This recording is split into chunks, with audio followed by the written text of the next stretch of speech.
గొప్ప విడుదల ఉంది. ఆమేన్. ఇప్పుడు కాసేపు మీరు కూర్చోండి. ఆ పిల్లల్ని మరి ఇద్దరు గమనించండి. పిల్లలు ఎవరో వీళ్ళిద్దరిని తీసుకోండి దయచేసి. ఇద్దరు పిల్లలు చాలా గలాట్ చేస్తున్నారు, గమనించండి. హల్లెలూయా, హల్లెలూయా. కూర్చోండి. వాక్యానికి మనం వెళ్దాము. మాట్లాడకూడదు దయచేసి, కూర్చోండి. మాట్లాడకూడదు, లేబడి కూర్చోండి దయచేసి.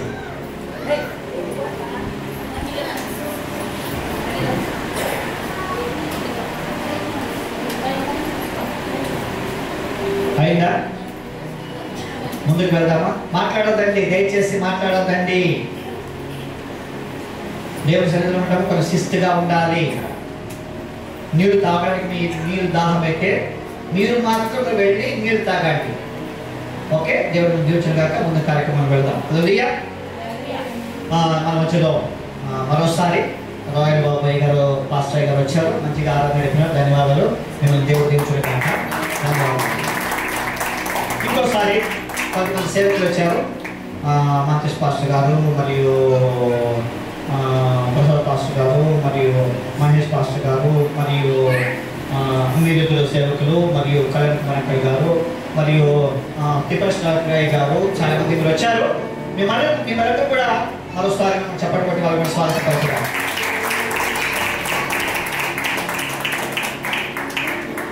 ఈరోజు చాలా విశేషమైన రోజు. దేవుడు మీ ప్రతి ప్రశ్నకి ఉత్తరం ఇచ్చే రోజు ఈరోజు. ప్రతి ఆసక్తి కలిగిన వారి, దాహం కలిగిన వారి, దైవ సేవకులు వాక్యం చెబుతుండగా శ్రద్ధగా మీరు వినిమిడియాడగా దేవుడు ఖచ్చితంగా 100%గా ఘనమైన కార్యాలు జరిగించడానికి శక్తుడై ఉన్నాడు. హల్లెలూయా. మనకందరికి తెలిసినట్లుగా, మీకందరికీ తెలిసినట్లుగా మన మధ్యలో ఎవరు వచ్చారు? నేను చెప్పాను. ఎవరు వచ్చారు? ఇంకోసారి గట్టిగా, ఇంకోసారి. ఇంతేనా? హల్లెలూయా. ఎప్పుడు ప్రసాద్ గారు వస్తే మన సంఘానికి మాకు పండుగ. హల్లెలూయా. అది కూడా నిండుగా. హల్లెలూయా. ఆర్థిక ఆహారం కావచ్చు, శారీరక ఆహారం కావచ్చు, ఆలోచన కావచ్చు. మంచి దైవజనులు ఈ రోజున దొరకడం చాలా అరుదైన విషయం. అందులో మనకి, మన సంఘానికి దేవుడు ప్రేమించి ప్రసాదయ్య గారిని ప్రసాదించినాడు దేవుడు. హల్లెలూయా. మనిషి కాదు. హల్లెలూయా. నేను ఒకవేళ నైట్ చేస్తే ఒకసారి 2 సార్లు అంతే కదండి. 3వ సారి నేను గుర్తు పెట్టేస్తాను నేను ఎవరైనా. అలా కాక ఇద్దరు మంచి ప్రేమ కలిగి ఉన్నాము. దేవుడు ఈ అనుబంధం ఇచ్చినాడు. నిజంగా నేను దేవుడికి స్తోత్రం కలిగిస్తున్నాను. హల్లెలూయా. రాబోయే రోజుల్లో మనం ఇంకా సంఘం ద్వారా మన ప్రసాదయ్య గారితో చేరి మనం ఇంకా గొప్ప సేవని గొప్ప డిస్ట్రిక్ట్లో జరిగించబోతున్నాం. మనం గట్టిగా చెప్పండి కూడా ఈ విషయాన్ని.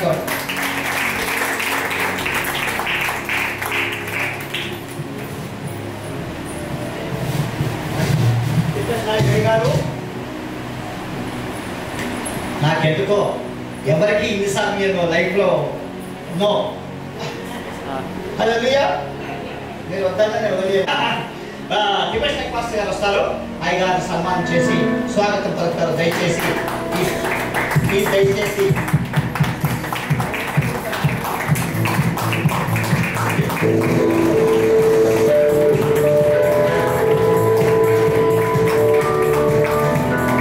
ధన్యవాదాలు. ప్రసాదయ్య గారు ఇప్పటికీ నేను నా వెనుకడానికి ఇప్పుడు 8వ తూరు అనుకుంటాను. నేను 12 దేవుడు హల్లెలూయా. దేవుడు చెప్పింది. అయ్యగారు నాకు అయ్యగారి ಬಗ್ಗೆ ఒక సాక్షి చెప్పాలని నేను ఆశిస్తున్నాను. నాకు జరిగిన సాక్షి, అయ్యగారికి వస్తాం నీ మందిరానికి వచ్చిన సాక్షి, ఒక చిన్న సాక్షి. అదే దాంట్లో మధ్యలో ఒక పాట ఉంటుంది. అది నేను గమనించి అయ్యగారి వినాలని నేను చాలా ఒక మనోభావంతో, నా ప్రీతి గారు దేవుడు చేసినట్ల మహిమతో నేను పడుతున్నాను. హల్లెలూయా, హల్లెలూయా. నేను మొదటిసారి అయ్యగారు వచ్చేటప్పుడు ఈ పాటను ఒక పాట పాడేటంటే అయ్యగారు ఇంకా మొదట ఇక్కడ వస్తాము.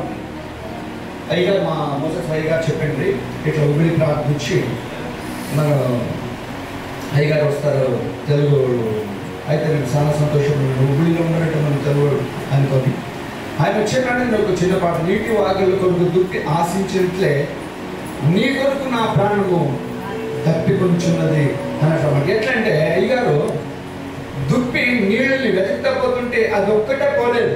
హల్లెలూయా, హల్లెలూయా, గట్టిగా హల్లెలూయా. దుప్పి ఎప్పటికీ తాను ఒక్కటే మాత్రం పోలేదు, నీటి వాగులు ఎత్తుతా. అదంటే దుప్పి తన కుటుంబాన్ని కూడా తీసుకొని నీటి వాగుల వరకు ఎదుక్కుంటూ పోయిందంటే ఈ లెక్కలు చూడాలంటే మన ప్రసాదయ్య గారి కుటుంబం అంతా తీసుకొస్తున్నారంటే చాలా సంతోషం, అంటే చాలా సంతోషం, చాలా సంతోషం. ఎంతో మంది పాస్టర్లు మీటింగ్ పెట్టినారు, ఎంతో మంది వచ్చినారు ఈ మందిరానికి. అక్కడ రేకుల సెట్ ఉన్నప్పటి నుంచి నేను చూసేది ఎన్నో మీటింగ్లు చూసినాను. అయితే మా కుటుంబం అంతా జరిగి మేమందరూ ఒక పట్టుబడిలో మేము దేవుని స్తోత్రం చేసి అందరూ ఒక కూటమి జరిపించి ఒక భోజనాన్ని రెడీ చేసి అందరూ మన సేవలు వచ్చిన వాళ్ళు వాళ్ళంతా రెడీ చేసుక భోజనం చేసిపోయేవాళ్ళు. ఫస్ట్ మొదట వస్తున్నాడు సెకండ్ దేవుడు ఆయన ఏం పరిణతి చేసినాడో దేవుడు ఆయన దీవించిన గాక, ఆయన కుటుంబాన్ని కూడా దీవించిన గాక. ఉబ్బిడి ప్రాంతంలో వంట చేసుకొని కారు డిక్కీలో పెట్టుకున్నారు. ఎక్కడ పెట్టినందుకు ఉడుకు భోజనం ఆ రోజు అయ్యా ఇక్కడే వండినారేమనుకున్నాను నేను. అక్కడి నుంచి తీసుకొచ్చి ఇక్కడ ప్రార్థన చేసి ఆ భోజనాన్ని వడ్డించి ఈ సభ్యంతటి వాక్యం దానంతో నింపి మహిమతో నింపి దేవుని కృపతో ఆయన మళ్ళీ వచ్చినప్పుడు మొన్న పైన వారము నేను ఎంతో బాధపడతాను. నా బాధకి అట్లయితే కాదు, నా కిడ్నీ బాధ. నేను ఒక కిడ్నీ ఆయనకు ఆపరేషన్ చేసినాను, ఈ కిడ్నీ లేదు నాకు, ఇక్కడ లెఫ్ట్ కిడ్నీ ఉండదు నాకు. అయితే ఈ కిడ్నీతో బాధపడేటప్పుడు నేను కన్నీళ్ళు వేసి ఇక్కడ మోకాలు వేసినప్పుడు అయ్యా నన్ను స్వస్థత కలిగించి దేవుడు అంటే మన ప్రసాదయ్య గారు వచ్చి నా ఈపి మీద చేయబెట్టి ఆయన గట్టి ప్రార్థన చేశాడు. దేవుడికి మహిమ కలిగిన గాక. ఆ రోజు ఒక అర్ధ గంటలో నేను బిల్డింగ్ ఫ్రై పెట్టిన నాకేమో అవుతుందా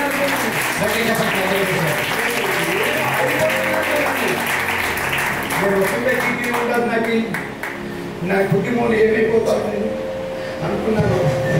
అయ్యగారు వచ్చి నా ఒంటి నుంచి చేయబెట్టి ఆయన గట్టి ప్రార్థన చేసినాడు. నేను అనుకున్నాను దేవుడా ఆయన ఉపవాస ప్రార్థన దేవుడు మెచ్చి ఆయన ఉండి ఆయన ప్రయాసపడుతున్నాడు. ఎన్నో దేశాలు దొరుకుతున్నాడు నీటి వాగుల కొరకే. ఆ దుప్పి ఆశించినట్ల తన ప్రాణం దేవుడి కొరకే ఆయన అర్పించుకొని. ఇప్పుడు మనం అనుకుంటాము ఎన్నో యాక్సిడెంట్లు అవుతున్నాయి, ఎన్నో జీపు కారు బస్సులు యాక్సిడెంట్ అవుతున్నాయి. నా కుటుంబాన్ని తీసుకొని బయట సేవలు కదా, నేను ఎందుకు ఆపత్తులు పడాలి, నేను ఎందుకు నేను అనుమతి కావాలని ముందు గ్రామంలో నేను అక్కడ నేను ప్రకటించాలి, అక్కడ నేను వాక్యం చెప్పచ్చు కదా అనుకోవచ్చు వాడు సరే కాదు. అటువంటి వాడు కాదు. అయితే కూడా దేవుడు ఆయన ఏర్పరిచాడు అనుకుంటాను.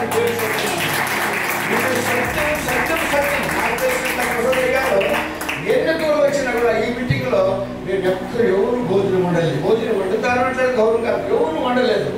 తన స్వతహాన్ని తన కుటుంబాన్ని తీసుకొచ్చి భోజనాలు వండించి మమ్మల్ని అంతా వాక్యములు నింపి మాకు తెలియపడిచి ఆయన ఎంతో సంతోషం కలిగించి ఆయన వస్తామంటే మేము మనం మోసడి పాలు చెప్పినాడు. ఉబ్బిడి పాస్ వస్తున్నాడంటే అయ్యా రానయ్యా అంటే చెప్పి మేము అందరూ సంతోషపడినాము. అయ్యా వచ్చి నీటి వల్ల కొరకు దుప్పి ఆశించండి. చిన్న పాడు నేను పాడాలని ఆశించినాను, పాడేకి మీరు సంతోషిస్తే పాడతాను, లేదంటే వాక్యం వెళ్ళిపోతాను. అయ్యారు వాక్యం అంటే నాకు ఆశ ఉంటుంది. హల్లెలూయా, హల్లెలూయా. వాక్యం విందామండి. హల్లెలూయా, హల్లెలూయా. దేవుడు మహిమ కలుగుతాం. హల్లెలూయా.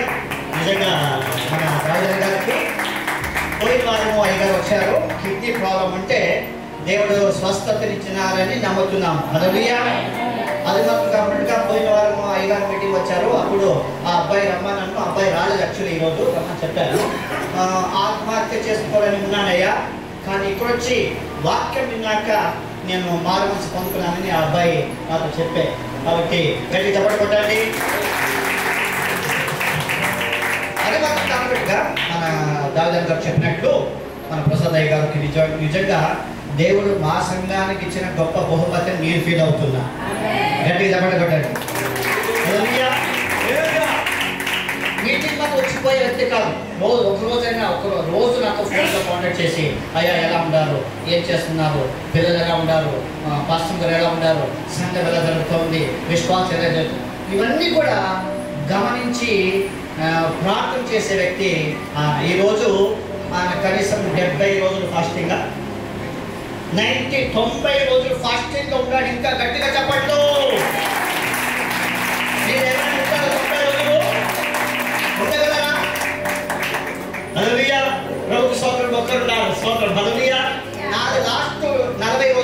90 నేను ఎప్పుడు వెళ్ళలేదు. హల్లెలూయా. అయినప్పుడు కూడా అయ్యగారు వచ్చారు. నేరుగా అయ్యగారికి మనం మైక్ ఇస్తున్నాము. మీరు వాక్యం శ్రద్ధగా వినండి. దేవుడు దీవించుగాక. మరోసారి ప్రస్తుత అయ్యగారికి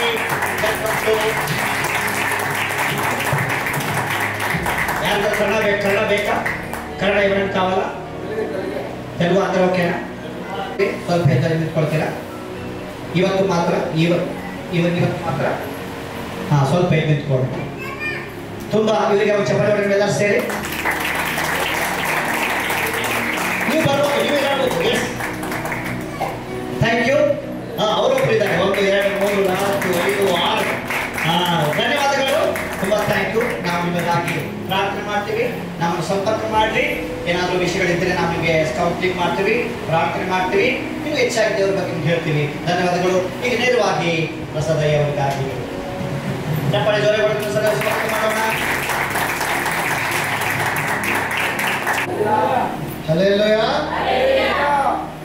మరి ఒకసారి ఈ సంఘానికి, ఈ సంఘం అంటానికన్నా నా సంఘానికి వచ్చినందుకు నేను చాలా సంతోషంగా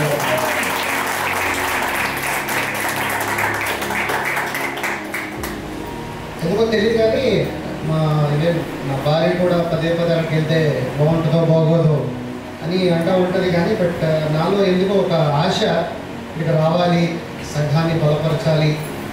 సో నేను ఎప్పుడు కూడా అవకాశం ఇచ్చిన మోజెస్ గారిని బట్టి ప్రతిసారి అదే చెప్తా, నాకు మీరు ఈ అవకాశం ఇచ్చినందుకు మీరు నిజంగా ప్రేమపూర్వకంగా ఉండాలని చెల్లిస్తాను.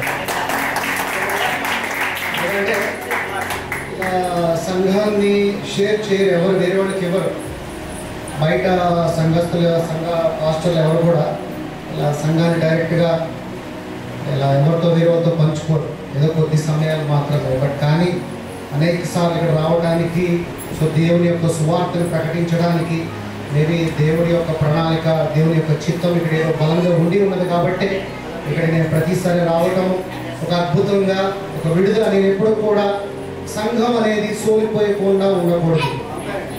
సంఘం అనేది బలంగా ఉండాలి. మనల్ని చూసి అపవాదైన వాడు పరిగెత్తుకునేలాగా ఉండాలి. ఈ ఊరికే మీరు వెలుగై ఉండాలి. నేను సంఘం అంటే అలా చూస్తా. ఒక క్రైస్తవుడు అంటే ఒక పౌలులాగా ఉండాలి. ఒక సంఘంలో ఉన్న విశ్వాసం ఒక మోషేలాగా ఉండాలి.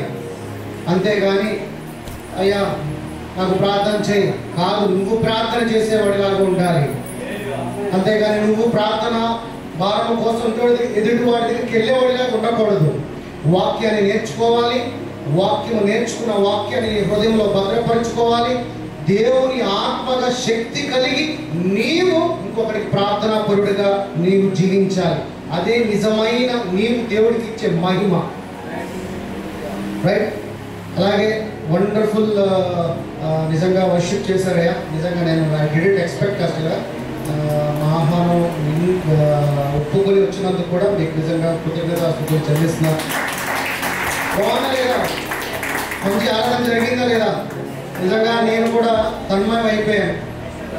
ఆ రోజున దావీదు మహారాజు తన్మయమైపోయి తన ఒంటి మీద బట్టలు ఉన్నాయా లేవనుకుంటా చూసుకోకుండా ఆ విధంగా దేవుడితో ఆరాధన చేశాడు.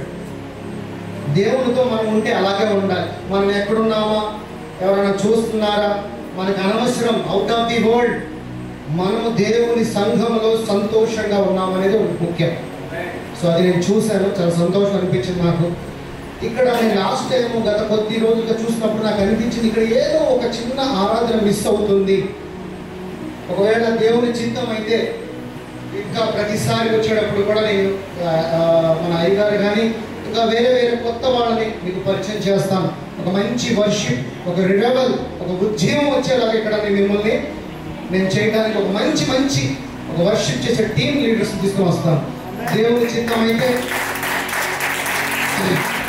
దేవుని యొక్క చిత్తం అయితే, దేవుని చిత్తం కాదు, దేవుడు ఆల్రెడీ మనకు అంతా చేశాడు. సో రానున్న రోజుల్లో వెరీ సూన్ ఒక మంచి ఈవెంట్ చేయాలనుకుంటున్నాం. ఒక యూత్ గురించి. అయ్యా లాస్ట్ టైం తనలో ఏదో ఒక పరిశుద్ధాత్ముడు గద్దించినట్టుగా చెప్పాడు అన్నాడు. సో దాని నిమిత్తమై ఒక మంచి యూత్ మీటింగ్ చేయాలని ఆశ కలిగి ఉన్నాము. ప్రార్థనలో పెట్టండి. అలాగే వీలైతే ఇంకొద్ది రోజుల్లోనే ఒక మంచి ఆన్లైన్ ప్రేయర్ చేద్దాము. సో మన ప్రతి కుటుంబం గురించి, ప్రతి విశ్వాసం గురించి, ప్రతి పాస్టర్ గురించి, ప్రతి పిల్లల గురించి మంచిగా ఒక మంచి ఆన్లైన్ ప్రేయర్ చేద్దాం. దీనిని కూడా మీరు ప్రార్థనలో పెట్టండి. సరే, ఓకే, రైట్. టైం అయిపోతుంది కాబట్టి వాక్యంలోకి వెళ్ళిపోదాం. ఈ రోజున మన వాక్య సారాంశం ఏంటి? ఇక్కడ చూసారా ఏముంది? ఇక్కడ ఏముంది? బ్యాక్గ్రౌండ్ బ్యానర్ వేసారు అయ్యగారు. ఏముంది ఆ బ్యాక్గ్రౌండ్లో? ఒక అనాయింటింగ్, ఒక హీలింగ్, స్వస్థత. మీకు స్వస్థత కావాలా? మంచి ఆరోగ్యం కావాలా? స్వస్థతకి ఆరోగ్యానికి చాలా డిఫరెన్స్ ఉంది. స్వస్థత అంటే నీకు కావాలి, అది ఆరోగ్యం అంటే జీవించు కాలం వెళ్ళినా కూడా ఏ అనారోగ్యం నేను ముట్టుకోదు. ఏది కావాలి? స్వస్థత కావాలా? ఆరోగ్యం కావాలా? మరి దేవుడు నిన్ను ఆరోగ్యంగా జీవించమన్నాడా లేకపోతే అనారోగ్యంతో జీవించమన్నాడా? మరి మనం ఎందుకు స్వస్థత గురించి ఆధారపడాలి? స్వస్థత గురించి మనం ఎందుకు ఆధారపడాలి? మరి ఎందుకు అనారోగ్యము? అసలు మనల్ని పుట్టించిన అనారోగ్యంగా జీవించడానికి కాదు కదా. జీవించమన్నది ఆరోగ్యకరంగా అన్నప్పుడు మరి ఎందుకు మనలో ఈ యొక్క సిక్నెస్, ఎందుకు ఈ అనారోగ్యము? ఎప్పుడైతే ఆలోచించారా? చాలా మంది యొక్క జీవితాలలో నాకేంటో ఇలాంటి అనారోగ్యము, అందరూ బాగానే, నాకేంటి షుగర్ ఏంటి? నేను కూడా, నాకు షుగర్ ఉంది, కానీ దేవుని కృప బట్టి నేను టాబ్లెట్ వాడను. నేను దేవుని మీద ఆధారపడతా. నన్ను నేను నలగొట్టుకుంటా దేవుడి దగ్గర. విశ్వాసంతో దేవుడితోనే మాట్లాడతా. నాకు సమస్యలు ఉన్నాయి, నా చుట్టూ చీకటే, అయినప్పటికీ నేను దేవుడితోనే మాట్లాడతా. దేవుడే నన్ను నడిపించుకుంటూ తీసుకెళ్తాడు. అది విశ్వాసం. అది ప్రతి ఒక్కరి జీవితంలో ఉండాలి. అయినప్పటికీ మనలో రోగం అనేది ఎందుకు వస్తుంది? ఈ రోగము మనలో నుంచి ఎలా బయటికి వెళ్ళాలి? ఇది ఈరోజు యొక్క వాక్యం సారాంశము. ఈరోజు మీరు ఎక్కడ ఎప్పుడు వినలేనటువంటి వాక్యం ఈరోజు మీరు వింటున్నారు. ఇక్కడ నుంచి ఈరోజు మీ ఆరోగ్యానికి ఒక మంచి టాబ్లెట్ తీసుకుని వెళ్తున్నారు. ఈ రోజు నుంచి ఫిజికల్గా ఉండే ఏ టాబ్లెట్ కూడా మీరు వేసుకోకూడదు. వేస్తున్నాము ఈరోజు ఒక టాబ్లెట్, చివరిలో చెప్తాను ఆ టాబ్లెట్ ఏంటంటే, ఆ టాబ్లెట్ తీసుకుంటే మీరు ఎలా జీవిస్తారంటే, మామూలుగా బైబిల్ ఎన్నేళ్ళు జీవిస్తారని చెప్పింది? 70, 80. అది ఎవరు చెప్పారు? నీకు చెప్పారా? మనకు చెప్పలా. ఇజ్రాయెల్ జనానికి చెప్పారు, మనకి చెప్పలా. ఈరోజు నువ్వు ఎన్నో జీవిస్తావు నేను చెప్తా. ఈరోజు ఒక మంచి జీవం కలిగిన ఒక టాబ్లెట్ నువ్వు తీసుకొని వెళ్ళబోతున్నావు. ఇక్కడ నుంచి నీ చేతుల నుంచి ఎటువంటి గుత్త చేతులు ఇక్కడి నుంచి వెళ్ళవు. ఒక బలం కలిగిన వాక్యాన్ని మీరు తీసుకుని వెళ్ళబోతున్నారు. వాక్యాన్ని శ్రద్ధగా వినాలి.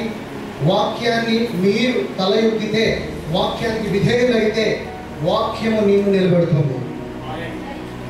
నువ్వు చేసిన ఈ ఆరాధన కానీ ఏదైనా కానీ వాక్యము తర్వాతే. వాక్యమే మనకి ప్రామాణికము. వాక్యము దేవుడే ఉన్నాడు కాబట్టి ఆ దేవుడిని నీలోకి పంపించు. ఎందుకంటే నీవు దేవుడికి ఆలయమై ఉన్నావు. ఇది మటుకు మర్చిపోవు. మన దేవుడికి ఆలయమై ఉన్నప్పుడు మనం ఎంత శ్రేష్ఠులం. ఈ లోకంలో 4 వ్యక్తులు చాలా గొప్పవాళ్ళు. ఎవరో చెప్పగలరా? ఈ లోకంలో ఈ మైకు, ఈ లైట్లు, ఈ బిల్డింగ్, కార్లు, భూమి, చెట్లు, వీటన్నిటికన్నా గొప్పవాళ్ళు 4 ఉన్నారు. ఎవరు చెప్పండి? చెప్పాలి. ఆరోగ్యంగా ఉన్నవాళ్ళు, ఆనందంగా ఉన్నవాళ్ళు, సంతోషంగా ఉన్నవాళ్ళు, సెకండరీ. దేవుల్లో ఉన్నవాళ్ళు 4 ఉన్నారు. 4 అంటున్నాను నేను. చెప్పండి. తండ్రి, కుమార, పరిశుద్ధాత్మ, మనం. క్లాస్ కొట్టండి అమ్మాయి. మనము తండ్రి, కుమారుడు, పరిశుద్ధాత్ముడు, ఆ తర్వాత దేవుని యొక్క స్వరూపం కలిగిన మనమే. మన 4 తర్వాతే ఈ లోకంలో ఎవడైనా, ఏదైనా, భూమైనా, చెట్టైనా, పుట్టైనా, ఏదైనా ఎందుకంటే దేనికి కూడా జీవం లేదు, ఒక మనిషికి జీవం ఉన్నది. అందుకే ఈ భూమి మీద మనిషి ప్రత్యేకము. ఎందుకంటే దేవుని యొక్క స్వరూపం కలిగి మనం ఇక్కడ ఉన్నాం కాబట్టి we are so special in this world. ఎందుకంటే మనం దేవుని పిల్లలము. దేవుని పిల్లలమైన మనము అనారోగ్య పాలై జీవించకూడదు. దేవుని పిల్లలమైన మనము అనారోగ్యాన్ని రిడ్యూస్ చేసే విధంగా జీవించాలి, గద్దించే విధంగా జీవించాలి. ఆ అనారోగ్యానికి నీవు లోబడి జీవించకూడదు. ఇది ఎప్పుడు తెలుసుకుంటావంటే నీలోకి వాక్యం అనే ఒక జీవం వెళ్ళాలి. ఒక చెట్టుకు నీళ్ళు పోస్తేనే చెట్టు పెరుగుతుంది. నీవు పెరగాలంటే నీలోకి వాక్యం వెళ్ళాలి. ఈరోజు ఆ వాక్యం వెళ్ళబోతుంది. ఆదికాండము కొద్దిమంది వ్యక్తులని టూ టైప్స్ ఆఫ్ వాక్యం ఈరోజు ఉంటుంది. 5వ అధ్యాయము 21 నుంచి 24 ఎవరు చదవండి చదవండి. హోనాకు 60 ఏండ్లు బ్రతికి మెతుషెలను కనెను. హోనాకు మెతుషెలను కనిన తర్వాత 300 ఏండ్లు దేవునితో నడుచుచు కుమారులను కుమార్తెలను కనెను. హానోకు దినములన్నీ 360 ఏండ్లు 65 ఏండ్లు. హానోకు దేవునితో నడిచిన తర్వాత ఆమేన్. హానోకు ఏం చేశాడంట? దేవుడితో నడిచాడంట. మరి ఇప్పుడు మనం దేవుడితో నడుస్తామా? హానోకు దేవుడితో నడిస్తే 365 ఇయర్స్ బతికాడంట. 365 ఏళ్ళు బతికాడంట. ఎందుకంటే దేవుడితో నడిచాడు కాబట్టి. అంటే అర్థమవుతుందా? మన లైఫ్ టైం మనం పెంచుకోవాలి అని అంటే ఈ భూమి మీద నీ కుటుంబ సమస్యలతో నువ్వు జీవించడానికి కాదు నేను ఇక్కడికి పంపించింది. దేవుని కుమారుడుగా అధికారం కలిగి దురాత్మ శక్తులను నువ్వు గద్దించడానికి పుట్టావు. ఒక రాజుగా నువ్వు జీవించడానికి పుట్టావు. కానీ ఒక బానిసగా ఒక దాసిగా నేను జీవించడానికి పుట్టాల. ఆ రోజు మనకు దేవుడితో నడిచాడు కాబట్టి 365 రోజులు ఆయన జీవించడం జరిగినదే. అది దానికి తన్మయమైపోయి తండ్రి డైరెక్ట్గా తీసుకెళ్ళిపోయాడు. ఎలాగా? మరణం లేకుండా. అవునా? ఇప్పుడు మనం ఎలా నడవాలి దేవుడితో? మనము దేవుడితో ఫెలోషిప్ సహవాసము కలిగి ఉండాలి. అప్పుడు పాత ధర్మశాస్త్రంలో దేవుడు దూరంగా ఉండి దూతల ద్వారా మాట్లాడేవాడు. కొత్త నిబంధనలు వచ్చేపాటికి దేవుడు నీలోనే ఉండడం ప్రారంభించాడు.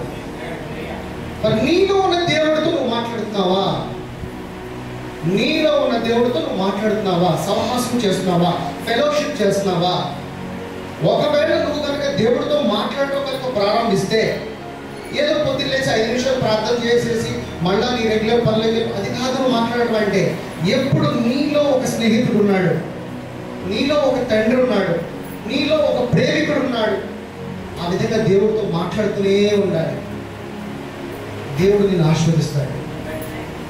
సో ఈ విధంగా నువ్వు సహవాసం చేయాలి. హెబ్రీలు త్వరగా హెబ్రీలు 11వ అధ్యాయము 5వ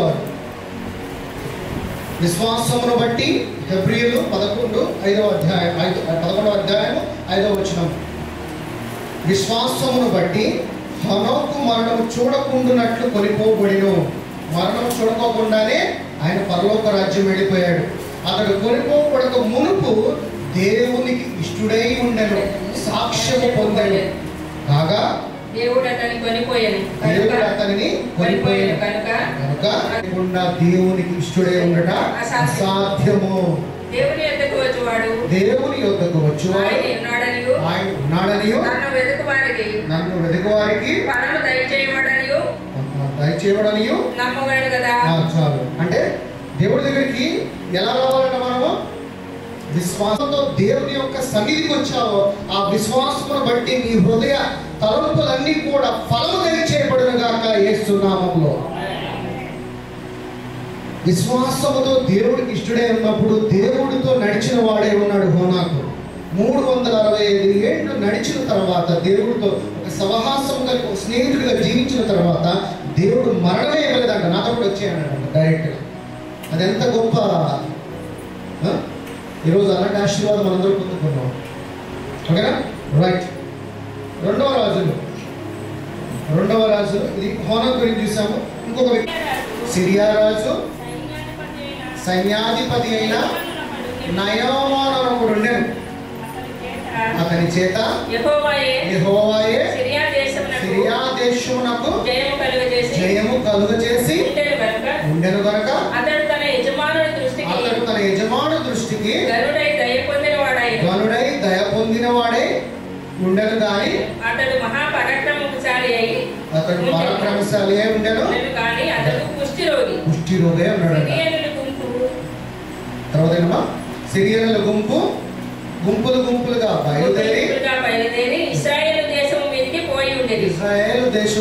పోయి ఉండేది. వారి చెట్టు నుండి ఒక చిన్నదాని చెరగని తీగ అది నయమాను భార్యకు పరిచారం చేయుచుండెను. నయమాను అనే భార్యకు పరిచారం చేయుచుండే పని మనిషి. తర్వాత అది సొంతంలో ఉన్న ప్రవక్త దగ్గర ఆ ఏలిన వాడు ఉండవలనని నేను ఎంతో కోరుచున్నాను. అతడు నా ఏలిన వాడికి కలిగిన కుష్ఠరోగమును బాగు చేయనని తన యజమానురాలితో అనెను. నయమాను రాజునకు పోయి ఇశ్రాయేలు దేశపు చిన్నది చెప్పిన మాటలు అతనికి తెలియజేయగా సిరియా రాజు నేను ఇశ్రాయేలు రాజులకు దూత చేత పత్రిక పంపించెదనని ఆజ్ఞయించెను కనుక అతడు 20 మణుగుల వెండియు 1,20,000 రూపాయల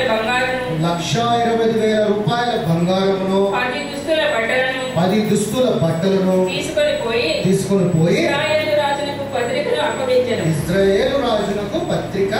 అప్పగించెను. ఆ పత్రికలో ఉన్న సంగతి 9 గుర్రములతోను రథములతోను వచ్చి ఎలీషా ఇంటి ద్వారము ముందర నిలిచి ఉండగా ఎలీషా నీవు యొర్దాను నదికి పోయి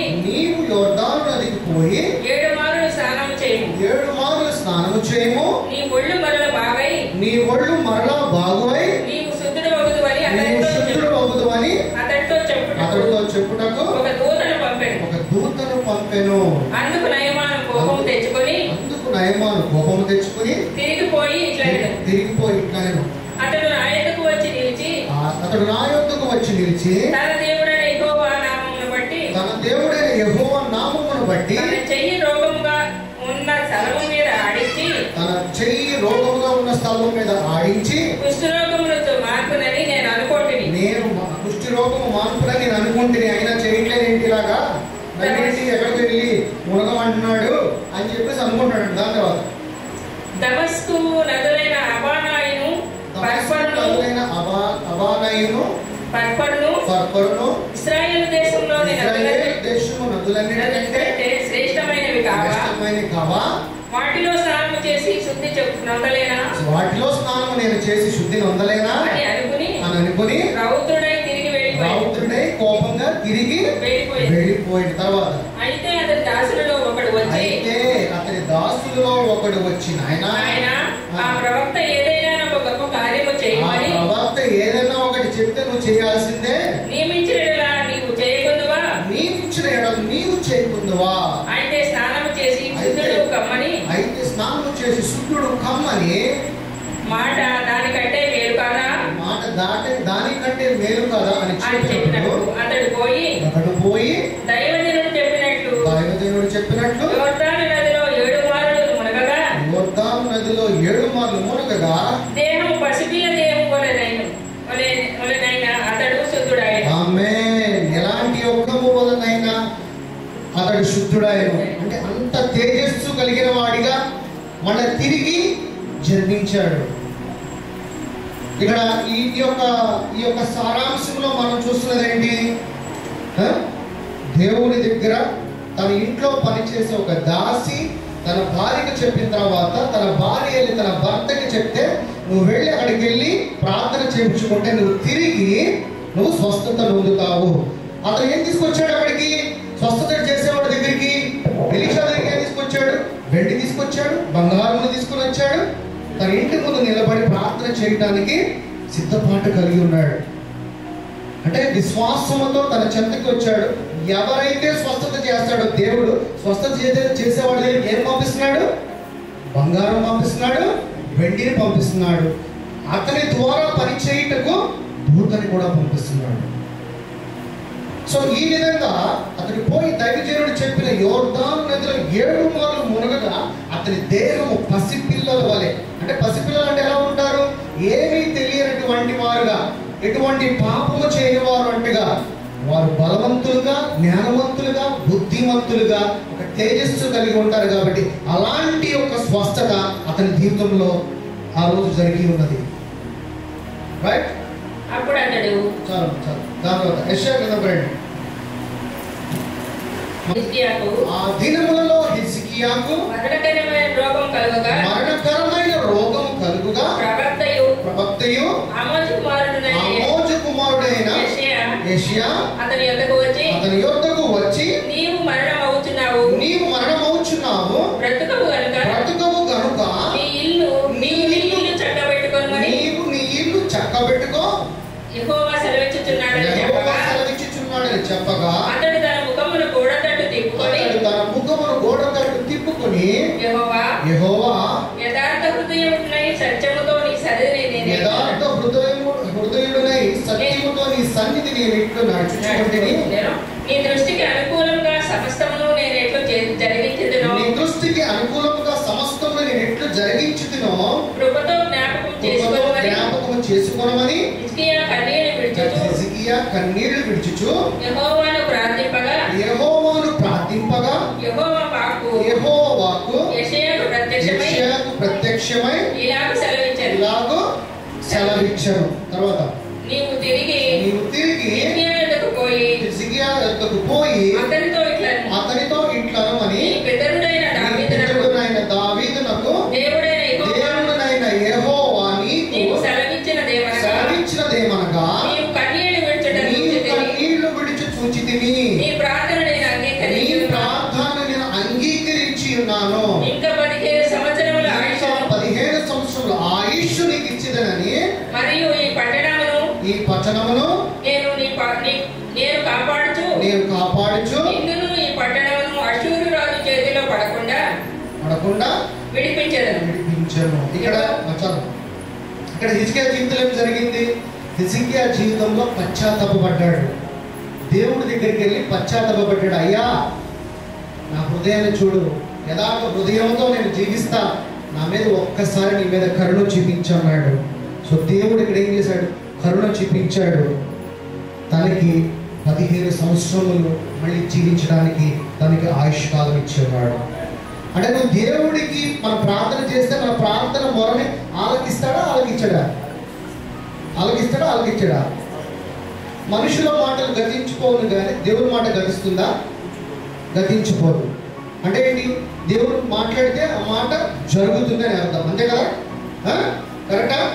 దాంట్లో లైక్ చేసుకోండి. రైట్? మళ్ళీ యోబు గ్రంథం రండి. యోబు గ్రంథం 42. ఇది మీకు అంతా అర్థం అవడం కోసం ఇదంతా చెప్తున్నాను. 42:6వ వచనం. కావున నన్ను నేను అసహించుకొని ధూళిలోను బూడిదలోను పడి పశ్చాత్తాపపడుచున్నాను. ఏం పడతాడు ఇక్కడ? పశ్చాత్తాప పడుతున్నాడు. అదే యోబు గ్రంథం 33వ అధ్యాయం రండి. అదే యోబు గ్రంథము 33:19 చదవండి. యెహోవా దృష్టి ఆయన యందు భయభక్తులు గల వారి మీద. యోబు గ్రంథము 33:19. యెహోవా దృష్టి ఆయన యోబు గ్రంథము 33:19. వ్యాధి చేత మంచం ఎక్కుట వలనను ఒకరి ఎముకలలో ఎడతెగని నొప్పులు కలుగుట వలన వాడు శిక్షణము నొందును. ఏమవుతుందండి ఇక్కడ? ఎముకలలో ఏమవుతుందంట? వ్యాధి చేత మంచం ఎక్కుట వలనను ఒకరి ఎముకలలో ఎడతెగని నొప్పులు కలుగుట వలన వాడు శిక్షణ నొందును. ఈ ఎముక ప్రతి ఒక్కరి జీవితంలో చాలా ఇంపార్టెంట్. మీకు తెలుసా సంగతి? ఎముకలు ఏమంటుందో తెలుసా? బోన్ నేరో ఉంటుంది అంటే ఏంటి? ఉంటారు కదా మటన్ తాగుతాం కదా, ఏంటో తెలుసా? అది తెలుసా? దేవుడు దాంట్లో చాలా గొప్ప సీక్రెట్ పెట్టి ఉన్నాడు. చాలా గొప్ప సీక్రెట్ పెట్టి ఉన్నాడు ఆ బోన్ నేరలో, ఆ మూలుగులో. ఎందుకంటే రక్తము తయారయ్యేది ఆ మూలుగులోనే. రక్తములోనే ప్రాణం ఉంటుంది. ఈ రక్తము పరిశుద్ధంగా ఉంటేనే నీకు ఎటువంటి హార్ట్ బ్లాక్స్ అవ్వవు. నీ రక్తము పరిశుద్ధంగా ఉంటేనే గ్యాంగ్రీన్ అంటారు కదా, షుగర్ వచ్చిన వాళ్ళకి. ఆ పుండు పడిన దగ్గరికి ఆ రక్తము ద్వారా ఆక్సిజన్ వెళ్ళకపోతే ఆ కాలం అయిపోతే పులిపోతూ ఉంటుంది. ఆ రక్తాన్ని శుద్ధి చేసేదే బోన్ నేరం. బోధనా అంటే ఎముకలో ఏం పెట్టాడు దేవుడు? దేవుడి యొక్క జీవం పెట్టున్నాడు. ఎండిన ఎముకలన్నీ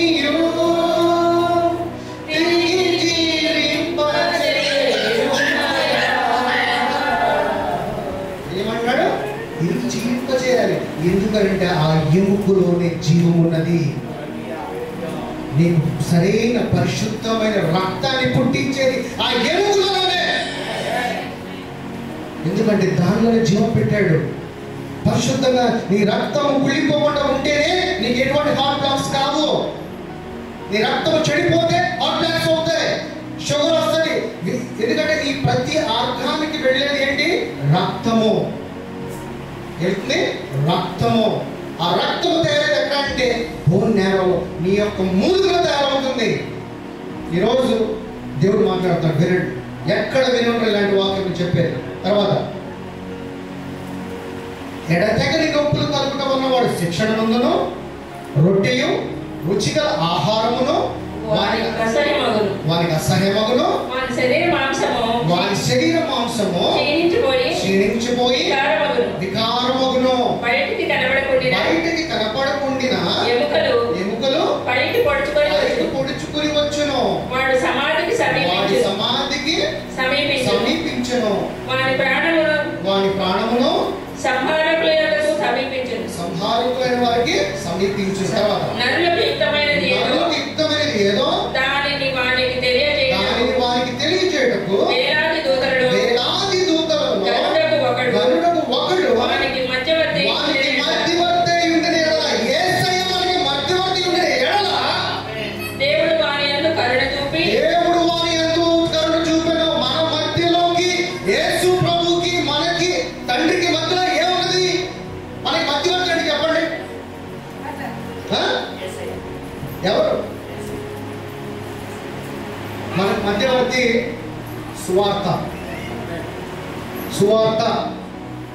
సువార్త చెప్పమంటారంటే తెలుసా? యేసయ్యను ప్రచురం చేయటమే. తర్వాత దేవుడు వాని యందు కరుణ చూపి పాతాళములోనికి దిగి వెళ్ళకుండా వానిని విడిపింపుము. ప్రాయశ్చిత్తము నాకు దొరికినది సెలవిచ్చెను. అప్పుడు వాని మాంసము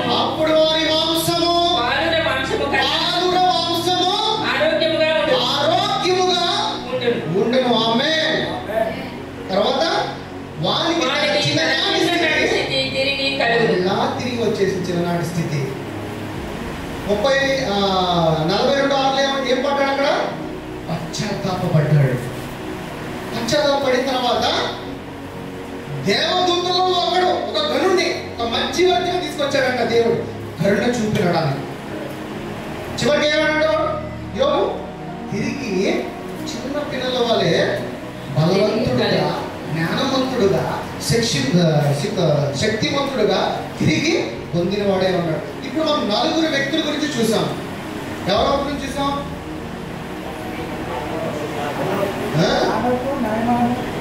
హానోకు, నయమాను. ఎస్, 4 వ్యక్తుల గురించి, వారి యొక్క స్వస్థతల గురించి చూసాం. Okay, right. ఇప్పుడు కొత్త కథలకు వెళ్ళిపోదాం. మార్కు సువార్త 2వ అధ్యాయము.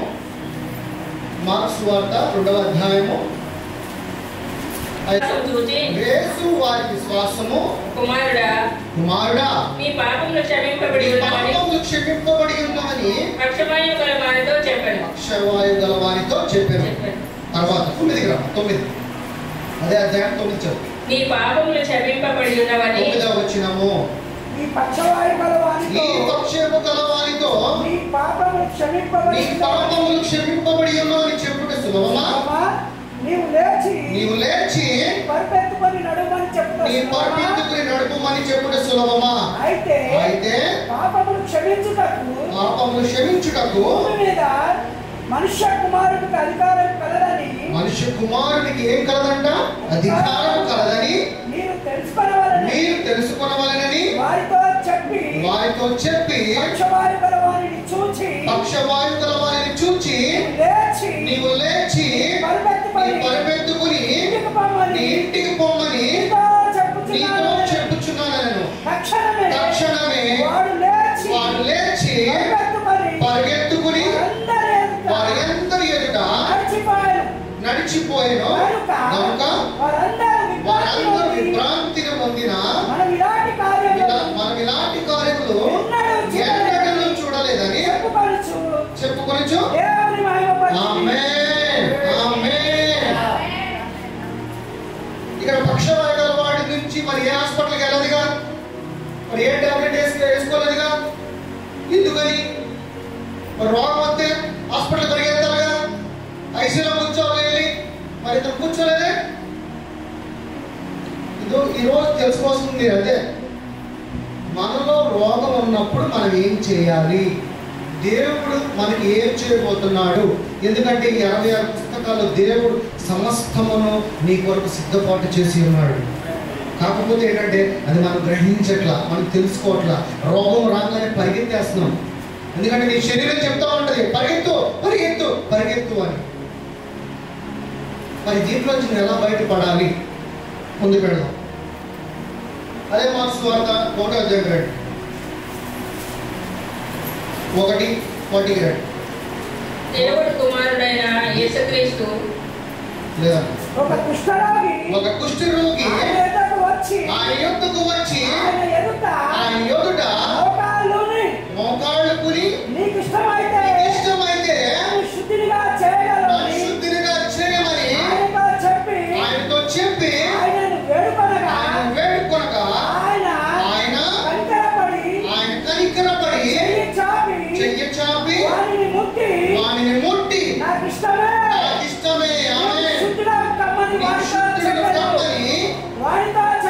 వానితో చెప్పాను. వెంటనే రోగము వానిని విడిపించును కనుక వాడు శుద్ధుడాయను. ఆమేన్, ఆమేన్. కుష్ఠరోగానికి ఇప్పటికి ట్రీట్మెంట్ లేదు బయట, తెలుసా? ఎటువంటి లేదు. మనుష్య కుమారుడికి ఏమి ఇచ్చి ఉన్నది? అధికారం ఇచ్చి ఉన్నది. అదే అధికారము నీకు కూడా ఇచ్చి ఉన్నాడు. మరి ఆ రోజున కుష్టి రోగును విడిపించిన అధికారము ఈ రోజుకి జీవము కలిగి ఇక్కడ ఉన్నది. నమ్ముతున్నావా? నమ్ముట నీ వల్ల నమ్మువానికి సమస్తము సాధ్యం అన్నాడు. నువ్వు నమ్మాలి అంటే నీకు ముందు వాక్యం తెలియాలి. వాక్యం కనుక తెలియకపోతే నీకు విశ్వాసం అనేది రాదు. ఈ రోజు నువ్వు నమ్మేలాగా ఆ జీవం కలిగిన వాక్యం నీ హృదయంలోకి వెళ్ళబోతున్నది. ఓకేనా? రైట్. మత్తయి సువార్త రండి.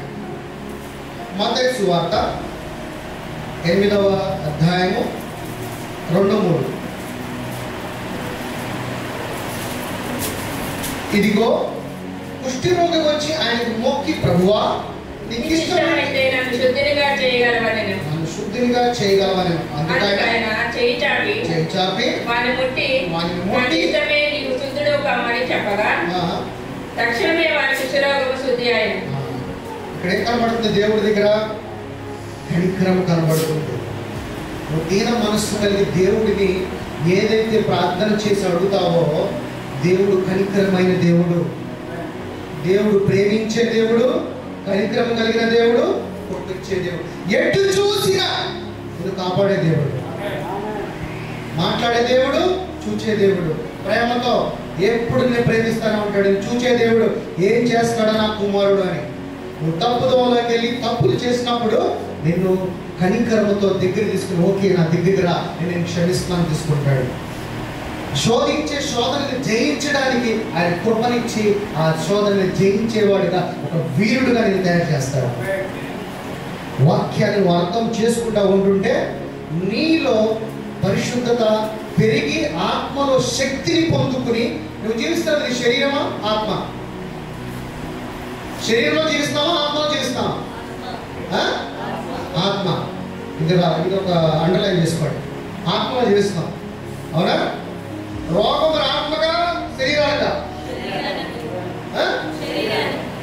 Body spirit soul. ఏంటి? Body spirit soul. ఈ శరీరం చెప్తున్నది రోగం వచ్చింది. ఇప్పుడు నీకు క్యాన్సర్ వచ్చింది, నీకు క్యాన్సర్ వచ్చింది. క్యాన్సర్ చెప్తుంది ఏమని? నీకు క్యాన్సర్ వచ్చిందని రోగం చెప్తా ఉంటది. ఎవరు? శరీరము చెప్తా ఉంటది, నీ ఆలోచన చెప్తా ఉంటది. అందుకే రెన్యూ మైండ్ అన్నాడు, మార్చుకో నీ యొక్క మనసును అన్నాడు. సరే అది పక్కన పెట్టాలి. నీ హృదయం, నీ యొక్క శరీరం చెప్తుంది. ఎవరు చెప్తుంది? నీ ఆత్మకు చెప్తున్నది. ఎందుకనంటే నీ స్పిరిట్కి సమస్తము తెలుసు. నూతన దృష్టి జరిగిన తర్వాత తిరిగి జన్మించేది నువ్వు శరీరానుసారంగా జన్మిస్తున్నావా, జన్మిస్తావా, ఆత్మతో జన్మిస్తావా? సో ఆత్మకి సమస్తము తెలుసు, ఆత్మకి సత్యము తెలుసు. ఆ సత్యం ఏంటో నేను ముందు చెప్తా. ఆత్మకి సత్యము తెలుసు, నీ స్పిరిట్కి సత్యము తెలుసు, నీ ఆత్మకి సత్యము తెలుసు. కానీ ఆ సత్యము తెలుసుకోవడానికి బయటికి రాలేకపోవడం కారణం ఏంటంటే నువ్వు ఇంకా సరిగ్గా వాక్యము వింటలేదని అర్థం. నువ్వు ఎప్పుడైతే ఆత్మకి ఆహారం ఏంటి? వాక్యము. నువ్వు ఎప్పుడు వాక్యాన్ని వేస్తూ వేస్తూ వేస్తూ ఉంటే ఏమవుతుందంటే ఆ స్పిరిట్ ద్వారా నీ యొక్క జ్ఞానము మారు మనసు పొందుతూ ఉంటుంది, రెన్యూ అవుతూ ఉంటుంది. బాడీ వేరే, ఆత్మ వేరే, స్పిరిట్ వేరే. రోగం ఎందులో ఉంది? శరీరంలో ఉంది. నువ్వు జీవిస్తున్న దేంట్లో? ఆత్మలో. దేవుడు మనిషి కుమారుడు ఏమిచ్చి ఉన్నాడు మనకి? అధికారం ఉన్నాడు. ఈ శరీరంలో రోగమా లేకపోతే దురాత్మ? మరి ఏమిచ్చాడు మనకి? అధికారం ఇచ్చాడు. ఆ అధికారంలో దేని గద్దించమంటున్నాడు? గద్దిస్తే ఏమైపోతాడు బయటికి? ఆ రోజు కుష్ఠరోగం మరి వెళ్ళిపోయాడు కదా, మరి ఈ రోజు క్యాన్సర్ కూడా వెళ్ళిపోవాల్సిందే. రోగము బాడీకి, ఆత్మ కాదు, స్పిరిట్ కాదు. గలతీయులు 5:17. గలతీయులు 5:17. విరోధముగా ఆపేక్షించును. ఆత్మ శరీరం ఏం చేసుకుంటే అంట? కొట్లాడుకుంటా ఉంటే అంట. ఇవి ఒకదానినొకటి వ్యతిరేకముగా ఉన్నది కనుక మీరు ఏమి చేయనిత్తురో వాటిని చేయకూడదు. నీ బాడీ క్యాన్సర్, అమ్మో క్యాన్సర్ చేసుకుని భయపడితే నీ బాడీ చెప్తే నువ్వు దానికి అలాగే ఉంటావు. ఒకవేళ ఆత్మ లేదు, నేను బయటకు వచ్చా, నీలో క్యాన్సర్ లేదు అంటే నీ మైండ్ సెట్ ఇది. అందుకే దేవుడు ఇది చాలా ప్రాముఖ్యం. ఎందుకనంటే దీన్ని మార్చుకోమని దేనికనంటే ఇదే మెయిన్. నీ మైండ్ అనేది చాలా ఇంపార్టెంట్. అందుకే దాన్ని రెన్యూ చేయమన్నాడు, రూపాంతరం చెందమన్నాడు. ఇప్పుడు నీ శరీరం ఏమైనది? దేవునిలో పుట్టి తిరిగి జన్మించిన తర్వాత నీ శరీరము బాప్తిజం తీసుకోగానే తిరిగి జన్మించిన తర్వాత ఏమైంది? మరణించింది. మనం ఎక్కడ జీవిస్తున్నావు? ఆత్మ. ఆయన ఏమన్నాడు? జీవం నేనే అన్నాడు. నా జీవంలోనే, ఆ జీవము ఎముకల్లో కూడా వెళ్ళిద్ది అన్నాడు. అవునా? మరి నీకు శిరస్సు ఎవరంటున్నాడు? యేసయ్య అంటున్నాడు. నువ్వేమో చచ్చిపోయావు అంటున్నాడు. నీలో ఉన్న ఆత్మ జీవం స్పిరిట్ నాదే అంటున్నాడు. నీ శరీరం మొత్తానికి శిరస్సు నేను అంటున్నాడు. మరి నువ్వు ఎక్కడున్నావు? Where you are. మనం ఎక్కడున్నావు? మరి మొత్తం ఆయనే కదా. మనం ఎక్కడైనా ఉన్నాము అంటే ఇక్కడే ఉన్నాం, మన మైండ్లో ఉన్నాం. మనము మైండ్లో ఉన్నాం. నీ గతం చెప్తా ఉంటే నువ్వు పాపివి, నువ్వు మోసగాడివి, నువ్వు దుర్మార్గుడివి అని చెప్తా ఉంటాడు. అందుకే దేవుడు అంటాడంటే ఇది రెన్యూ చేసుకోముందు అంటాడు. రెన్యూ మైండ్ అంటే రూపాంతరం చెందు, నా మైండ్ ధరించుకో అన్నాడు.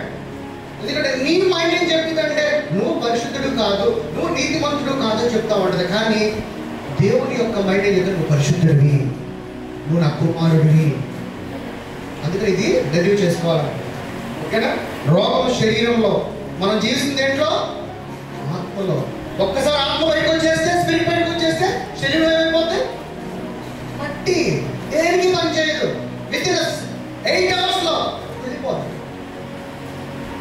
మరి ఈ రోజున ప్రతిరోజు లేచిన కాడికి మనం దేనికోసం పాకులాడుతూ ఉంటాం, పరిగెడతా ఉంటాం, శరీరం కొరకు.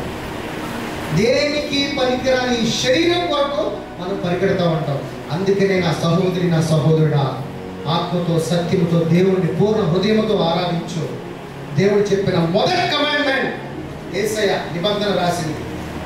నీ దగ్గరికి చెప్పి వచ్చింది ఒకటే, ఆత్మతో. నేను ఆత్మ ఉన్నాను, నువ్వు కూడా ఆత్మగా జీవించావు. ఒకవేళ శరీరంలో కనుక జీవిస్తే నువ్వు నా విరోధి అన్నాడు. నా శరీరం కొరకే మనం పాకులాడుతున్నాం. ఎందుకంటే వాక్యం తెలియక, వాక్యాన్ని అర్థం చేసుకోలేక, దేవుడి యొక్క మనసుని మనం అర్థం చేసుకోలేక. రైట్, ఇప్పుడు అసలు టాపిక్ లేదు.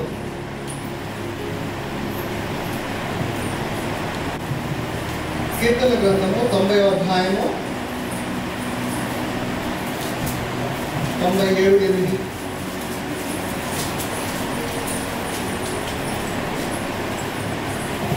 నీ కోపము వలన మేము క్షీణించుచున్నాము. నీ ఉగ్రతను బట్టి దిగులు పడుచున్నాము. మా దోషములను నీవు నీ ఎదుట ఉంచుకొని ఉన్నావు.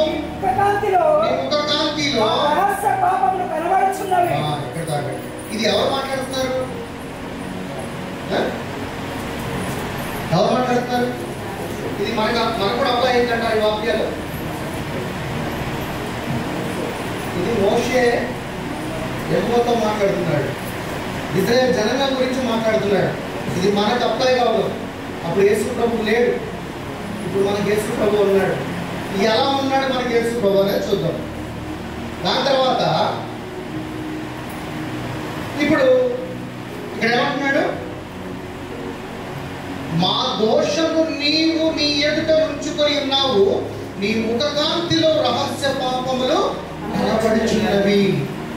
పాత రోజుల్లో ధర్మశాస్త్రం ఏం చేసేవాళ్ళు? ఒక గొర్రె పిల్లని తీసుకొచ్చి బలి ఇచ్చి ఆ పాపాలకి ప్రాయశ్చిత్తంగా రక్తాలు ఇచ్చేవాళ్ళు. కానీ ఇక్కడ ఏమంటున్నాడు మోషే?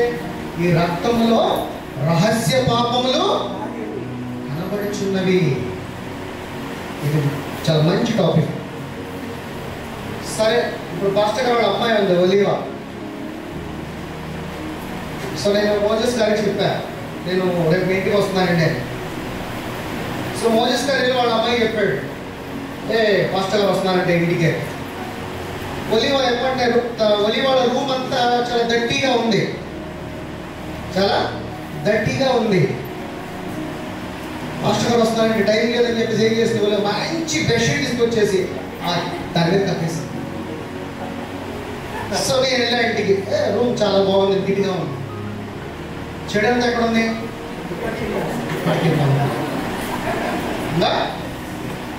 పాత నిబంధనలో కూడా గొర్రెల రక్తము ఇచ్చినప్పటికీ కూడా ఆ రక్తము రహస్య పాపములుగా ఉన్నాయంట. కొత్త నిబంధనకు వచ్చేప్పటికీ ఆ పాపముల నిమిత్తమే యేసయ్య నీ కొరకు నా కొరకు ఇక మీద గుర్తు చేస్తున్నాను. యేసయ్య అన్నాడు కదా, గుర్తు పెట్టుకోనంతగా నీ కొరకు ఆయన ప్రాణంగా పెట్టి నిన్ను కన్న తండ్రే నీ పాపములను డిలీట్ చేసుకున్నాడు తన మైండ్లో ఇచ్చి. ఎప్పుడు గుర్తుండవు అంటున్నాడు. అది పాతగా ధర్మశాస్త్రంకి వచ్చేవాడికి అంటే గుర్తుంటాయి. నువ్వు ఎంత రక్తం ఇచ్చినా కానీ అలా కప్పావు, మేకప్ వేసావు అంతే. మేకప్ తీస్తే కొత్త నిబంధనకు వచ్చేవాడికి నో మేకప్. నా ఆత్మ ఎక్కడుంటే అక్కడ స్వతంత్రం అన్నాడు. నేను నిన్ను వెల ఇచ్చి కొన్నాను అన్నాడు. నీవు నీ సొత్తు కాదు, నీవు నా సొత్తు. నీ కొరకు నేను నా ప్రాణం పెట్టా, నా పరిశుద్ధమైన రక్తంతో ఇచ్చి కొన్నాను అన్నాడు. రైట్. ఆదికాండము 6వ అధ్యాయము 10. మా ఆయుష్కాలము 70 సంవత్సరములు. మా ఆయుష్కాలము 70 సంవత్సరములు. అధిక బలమున ఎడల 80 సంవత్సరములగును. ఆయనను వాటి వైభవము ఆయాసమే దుఃఖమే త్వరగా గతించిపోను ఎగిరిపోదుము. సో ఇక్కడ దీనికి ఇంకొక వచనం చూద్దాం. ద్వితీయోపదేశ కాండము 34:7 వచనం. గలవాడు అతనికి దృష్టిమాంద్యము లేదు. అతనికి దృష్టిమాంద్యము లేదు. ఆమేన్. అతని సత్వ తగ్గలేదు. ఆమేన్. ఆమేన్. ఎన్ని ఏళ్ళు బతికాడంట? చనిపోయడానికి ఎలా ఉన్నాడంట? సత్తు కలిగి ఉన్నాడు. అంటే దీని అర్థం ఏంటి? ఇప్పుడు మనం 70 ఏళ్ళు జీవించాలా, 120 years జీవించాలా? అర్థమవుతుందా? 120 years జీవించాలంటే సత్తు కలిగి జీవించాలా, ముసలివాళ్ళగా జీవించాలా? ఎలా జీవించాలో చూద్దాం ఇప్పుడు. 3వ యోహాను సువార్త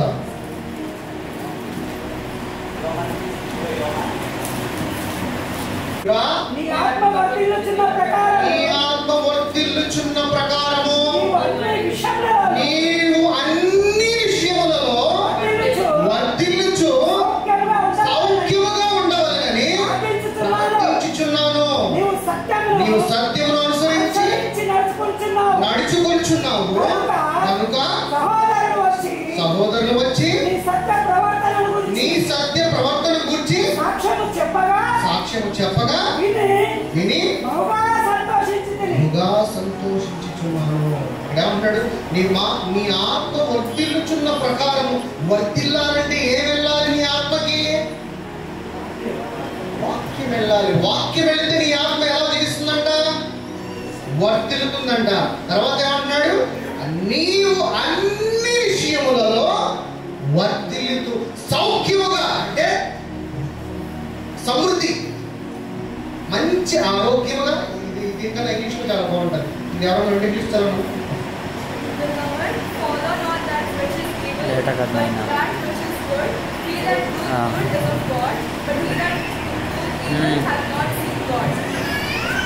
ఏమన్నాడు? డియర్ ఫ్రెండ్, నా స్నేహితుడా, I pray for that you may enjoy good health and that all may go well with you even as your soul is getting along well. సమృద్ధి ఉంటుంది, మంచి సౌభాగ్యము కలిగిన ఆరోగ్యం ఉంటుంది, అలాగే దానితో పాటు మంచి జాయ్ కూడా ఉంటుందని చెప్తున్నాడు ఇక్కడ. రైట్.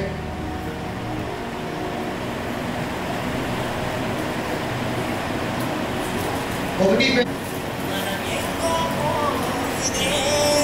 2:24. ఫస్ట్ పీటర్ మనము పాపముల విషయమై చనిపోయి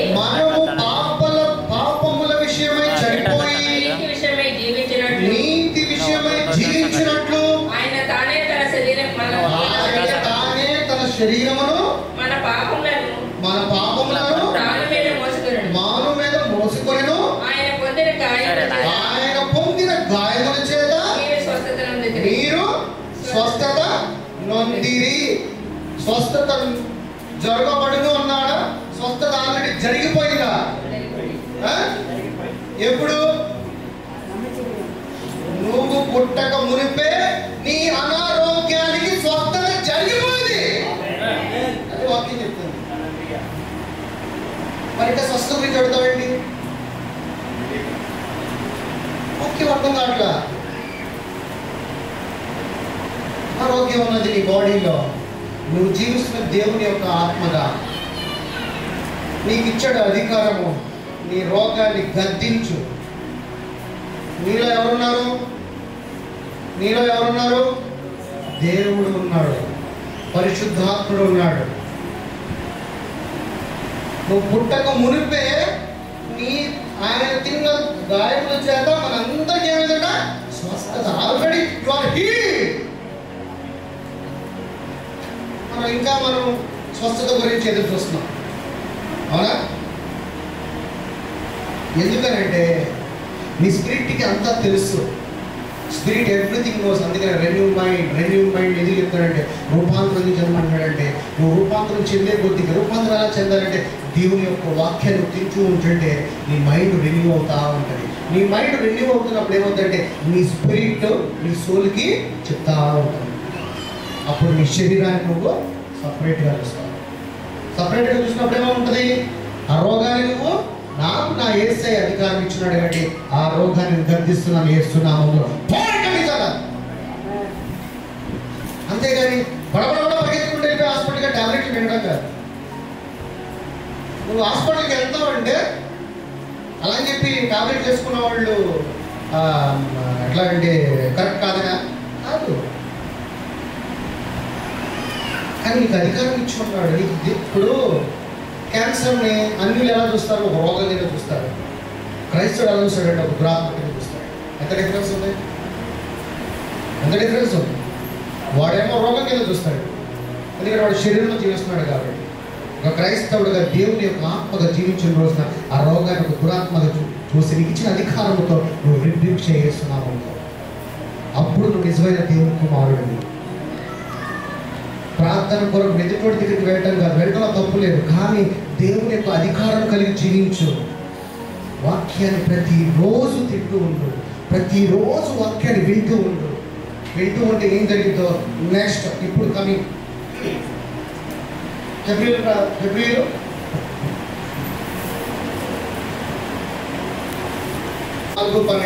ದೇವರ ವಾಕ್ಯವು సజీవ వాక్యమై ಕಾರ್ಯಸಾಧಕವಾದದ್ದು. ఎందుకనగా దేవుని యొక్క వాక్యము సజీవమై బలము కలదై రెండంచులు గల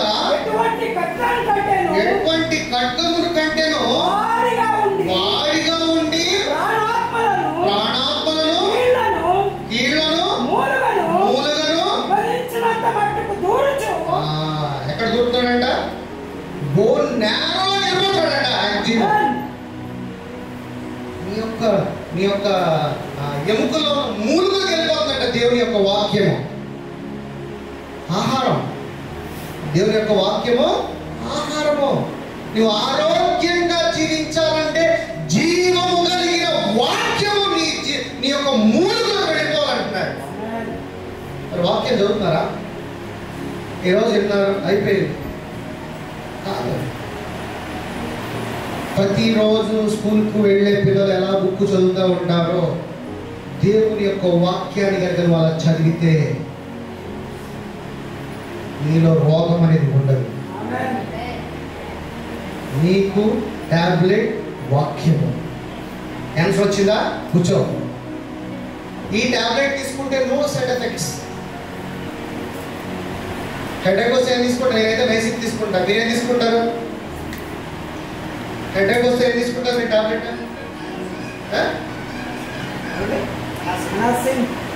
జ్వరం వస్తే ఏం తీసుకుంటారు? బట్ వీటన్నిటికి సైడ్ ఎఫెక్ట్స్ ఉన్నాయి. దేవుని యొక్క వాక్యమైన టాబ్లెట్కి నో సైడ్ ఎఫెక్ట్స్.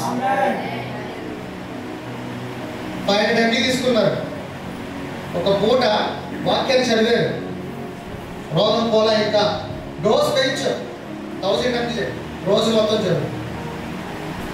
నీలో ఉన్న రోగం పోయేంత వరకు వాక్యాన్ని నీవు చదువుతూనే ఉండవు. నీ నోటి ద్వారా దేవుని యొక్క వాగ్దానాలను పలుకుతూనే ఉండవు. నీలో ఉన్న రోగం మీద నీవు ఆయన యొక్క వాక్యమైన వాగ్దానాలని పలుకుతూనే ఉండవు, రిపీట్ చేస్తూనే ఉండవు. నీలో ఉన్న దురాత్మ పారిపోతున్నాడు. నువ్వు ఆరోగ్యంగా దీర్ఘాయుష్మంతుగా ఉండాలంటే దేవుని వాక్యం అనే టాబ్లెట్ నీలో వెళ్ళాలి. అంతేగాని డోలో 650 కాదు. దానివల్ల సైడ్ ఎఫెక్ట్స్ ఉంటాయి. నీ కిడ్నీలు పాడైపోతాయి ఎక్కువగా తీసుకుంటే. కానీ ఈ టాబ్లెట్ తీసుకుంటే నీలో ఉన్న జీవం కలిగిన మూలుగులకు వెళ్ళిపోతాడు. జీవం లేని, సత్తు లేని, ఎండిపోయిన ఎముకల్లో జీవాన్ని పుట్టించేవాడు దేవుని యొక్క వాక్యం. యేసయ్య అనే టాబ్లెట్. ఆ టాబ్లెట్ తీసుకోండి. అదొకటి చెప్పేది. మీరు ఆరోగ్యంగా ఉండాలంటే మన శరీరానికి ఆహారం తీసుకునేది ఎంత ఇంపార్టెంటో దేవుని యొక్క వాక్యమును కూడా తినటం కూడా అంతే ఇంపార్టెంట్. ఈ సత్యం కనుక మీరు తెలుసుకుంటే మీలో ఏదైనా అనారోగ్యం అనిపించింది అనుకోండి, వాక్యం తీసుకోండి, కూర్చోండి. మీకు మీరే ఐసోలేషన్ అయిపోండి. ఎవరితో పట్టుకోలేకుండా మీకు మీరే ఒంటరిగా ఉండి దేవుని వాక్యం అనే టాబ్లెట్ని తీసుకోండి. సరిపోవట్లేదా? డోస్ పెంచు. నీలో ఉన్న దురాత్మ, రోగము, వ్యాధి ఏదైనా బయట రీసెర్చ్ చేశారు కదా. అదే వండర్స్ నువ్వు ఎందుకు చేయలేకపోతున్నావు? మన ఆత్మలో ఇంకా పరిపూర్ణత, పరిపక్వత చెందలేదు కాబట్టి నువ్వు ఎప్పుడైతే దేవుని యొక్క ఆత్మల శక్తిని పొందుకుంటావో ఆ యొక్క శక్తి ద్వారా నీలో ఉన్న రోగమును తరిమి కొట్టేయచ్చు యేసయ్య టాబ్లెట్ ద్వారా.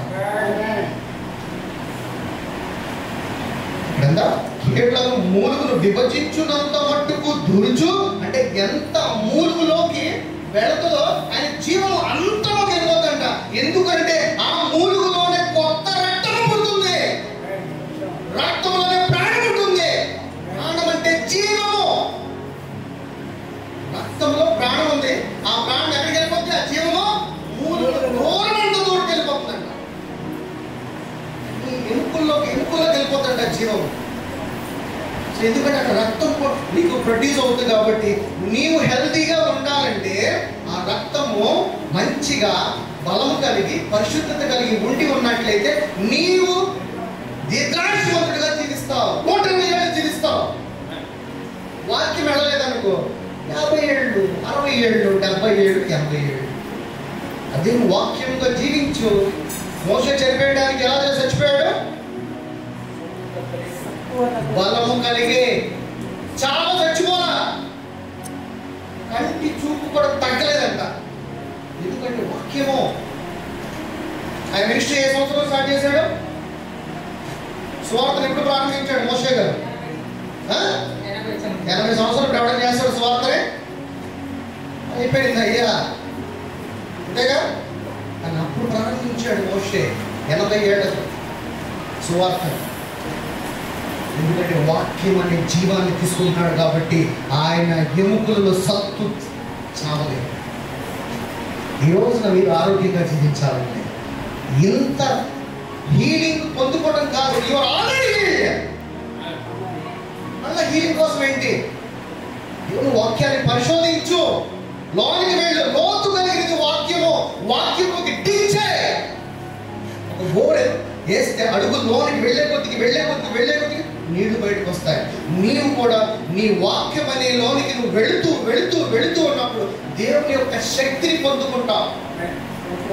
నీవు వాక్యముల లోతులకి వెళ్ళలేకపోతే నా సహోదరుడా ఇదే రోగంతో, ఇదే బాధతో, ఇదే చింతతో, ఇదే కలతతో, వీటితోనే మన జీవితంతో అయిపోతుంది.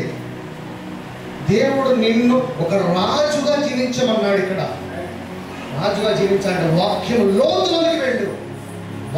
వాక్యంలోని లోతులోకి వెళ్ళినప్పుడు నీకు జీవం ఇంకా టన్నుల కొద్ది నీలోకి ప్రవేశిస్తుంది అంటున్నాడు. ఇంకా ఎక్కడెక్కడ అనారోగ్యం ఉందో ఆ జీవం కలిగిన ఆ యొక్క మూలుగులోకి దేవుని వాక్యం వెళ్ళిపోతాడు అంటున్నాడు. రైట్. సామెతలు 2. ఆ కుమారుడా మాటలను ఆలకింపుము, నా మాటలను ఆలకింపుము, నా వాక్యములకు చెవియొగ్గుము. ఏమంటున్నాడు ఇక్కడ? ఆయన వాక్యానికి చెవి. ఈ వాక్యం వినడం వల్ల ఏమొస్తుంది? విశ్వాసం వల్ల. మనం ఆహారం నోటికి ఎలా తింటాం? ఇలా తింటాం. వాక్యం ఎలా తినాలంట? చెవి ద్వారా తింటేనే వాక్యము నీలో విశ్వాసం బలపడుతుంది. తర్వాత నీ కన్నుల ఎరుక నుండి వాటిని తొలగిపోనీయకుము. నువ్వు పెట్టుకున్న చేతులు నీ హృదయమందు వాటిని భద్రము చేసుకొనుము.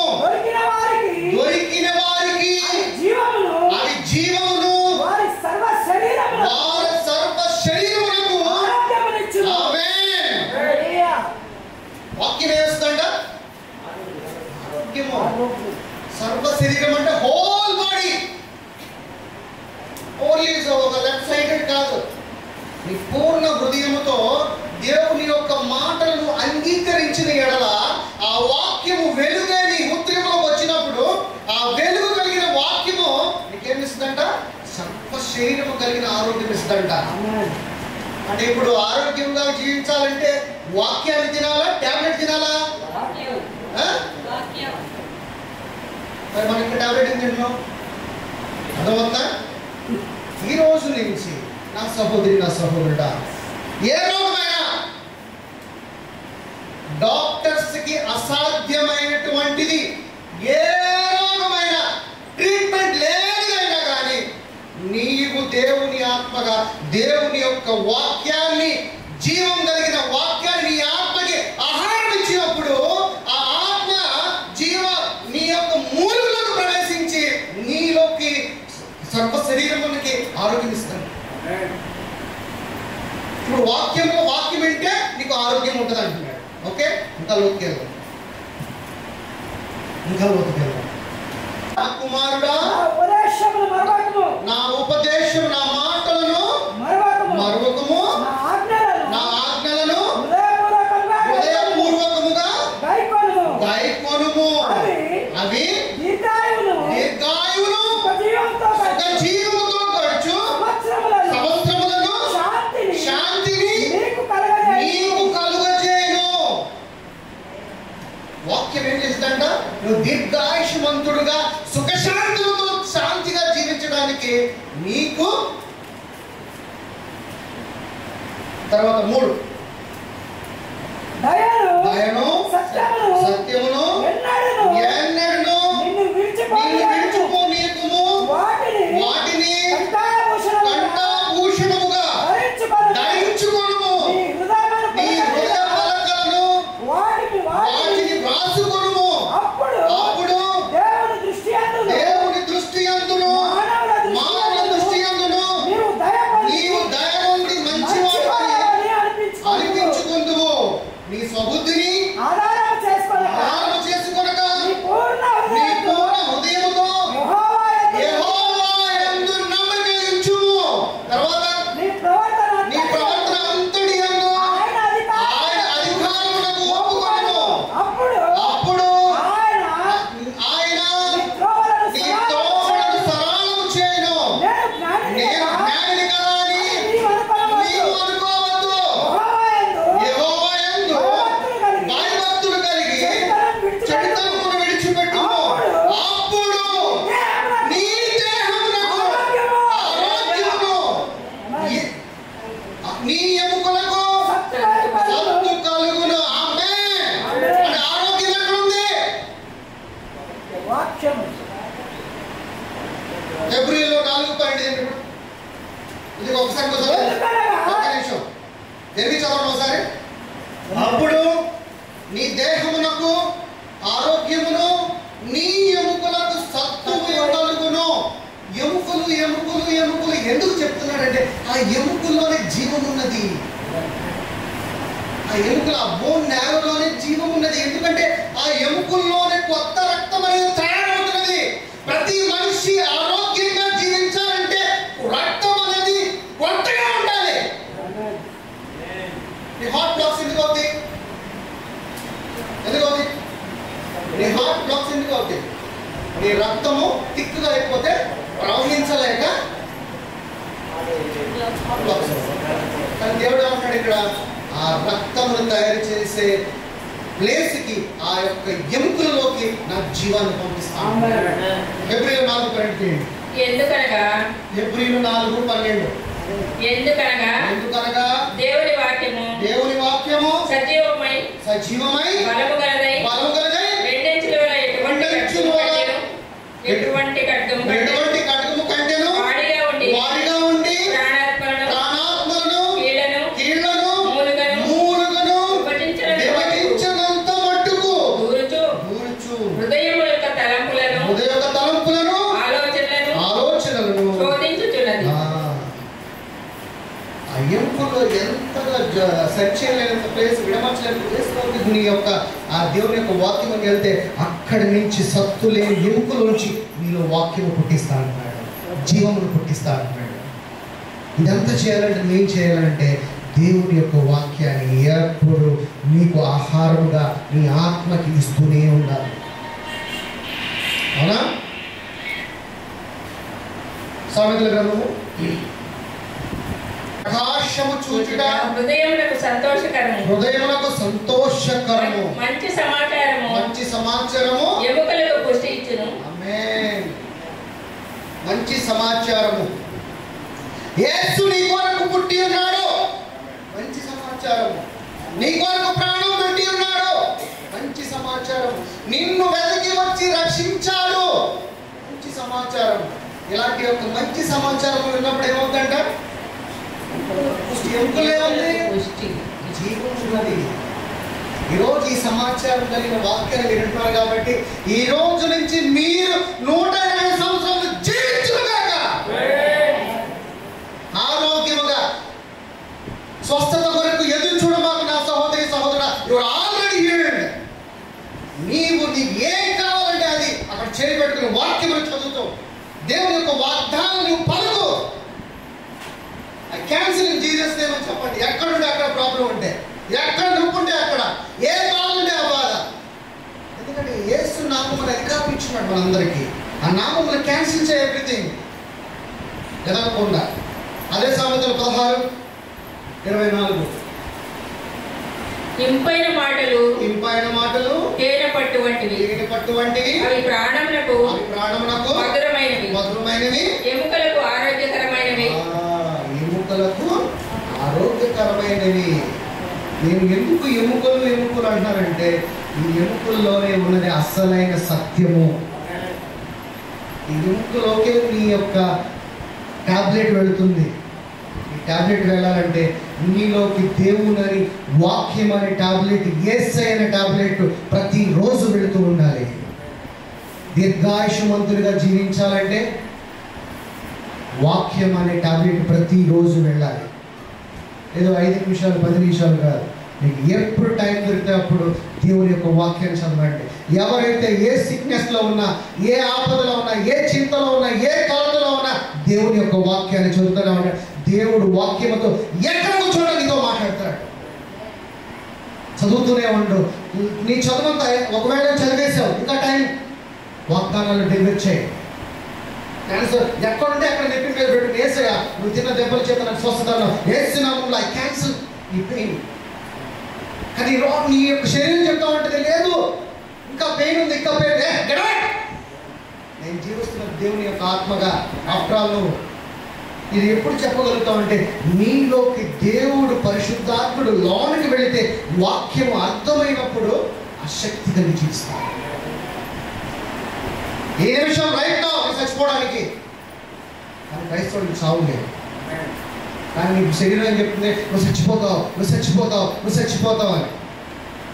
నువ్వు జీవిస్తుంది నీ శరీరంలో కాదు కదా, దేవుని యొక్క ఆత్మగా దేవుని యొక్క జీవమును పొందుకొని జీవిస్తున్నప్పుడు దేవుని యొక్క జీవానికి మరణం ఉన్నదా? లేదు. ఆ సత్యం వాడితో మాట్లాడాలి. నేను సరిపోను, నేను దేవుని ద్వారా రక్షింపబడిన నీతిమంతుడిని, దేవుని ద్వారా దేవుని కుమారుడుగా ఆయన యొక్క కుడి పార్శ్వమున కూర్చున్నవాడిని, నాకు మరణం లేదు అని నువ్వు నీ శరీరంతో రిపీట్ చేయాలి, గద్దించాలి. వాడు 2 సార్లు 3 సార్లు 100 సార్లు నేను ఇబ్బంది పెడుతూనే ఉంటాడు శరీరంతో. నువ్వు ఎప్పుడైతే ఇలాంటి స్వభావం కలిగి, ఇలాంటి ఒక మనసు కలిగి జీవించినప్పుడు నీకు ఒకరోజు కదా ఒకరోజు నీకు విడిచి వెళ్ళిపోతాడు. వల్ల కాదు, నా వల్ల కాదు అని. అది దేవుని యొక్క వాక్యం. రైట్. మత్తయి సువార్త 7:7 ఇంకొక 3 వచ్చినప్పుడు వచ్చేసారు. మత్తయి సువార్త 7:7 అడుగుడి వీడికి ఇవ్వబడును, వెదకుడి మీకు దొరకను, తట్టుడి తీయబడను. అడిగే వాటికన్నా ముందే ఇప్పుడు పిల్లలు లేరు. ఎగ్జాంపుల్ చెప్తాను.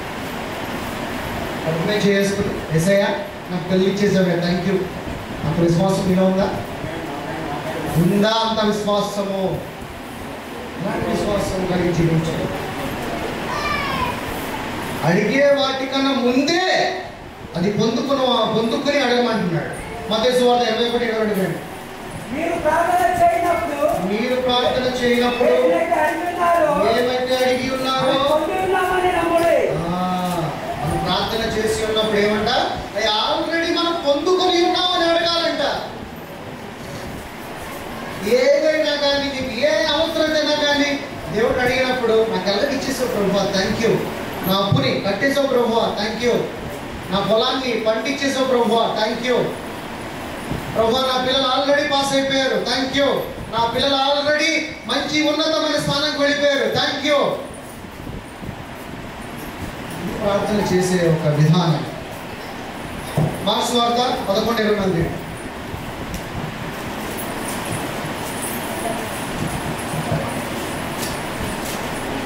మార్క్స్ వార్త 11:24. అందుచేత ప్రార్థన చేయనప్పుడు మీరు అడుగుచున్న వాటిని ఎల్లను పొంది ఉన్నామని నమ్ముడి, అప్పుడు అది మీకు కలుగునని చెప్పుచున్నాను. ఇంటిగా దేవుడు నీతో మాట్లాడుతున్నాడు నా సహోదరి నా సహోదరుడా. సో ఈ రోజు గురించి మీరు స్వస్థత గురించి చూస్తారా, లేకపోతే ఆల్రెడీ నేను స్వస్థత పొంది ఉన్నానని దీర్ఘాయుష్మంతులుగా 120 సంవత్సరాలు జీవించాలనుకుంటున్నారా? ఎలా జీవించాలనుకుంటున్నారు?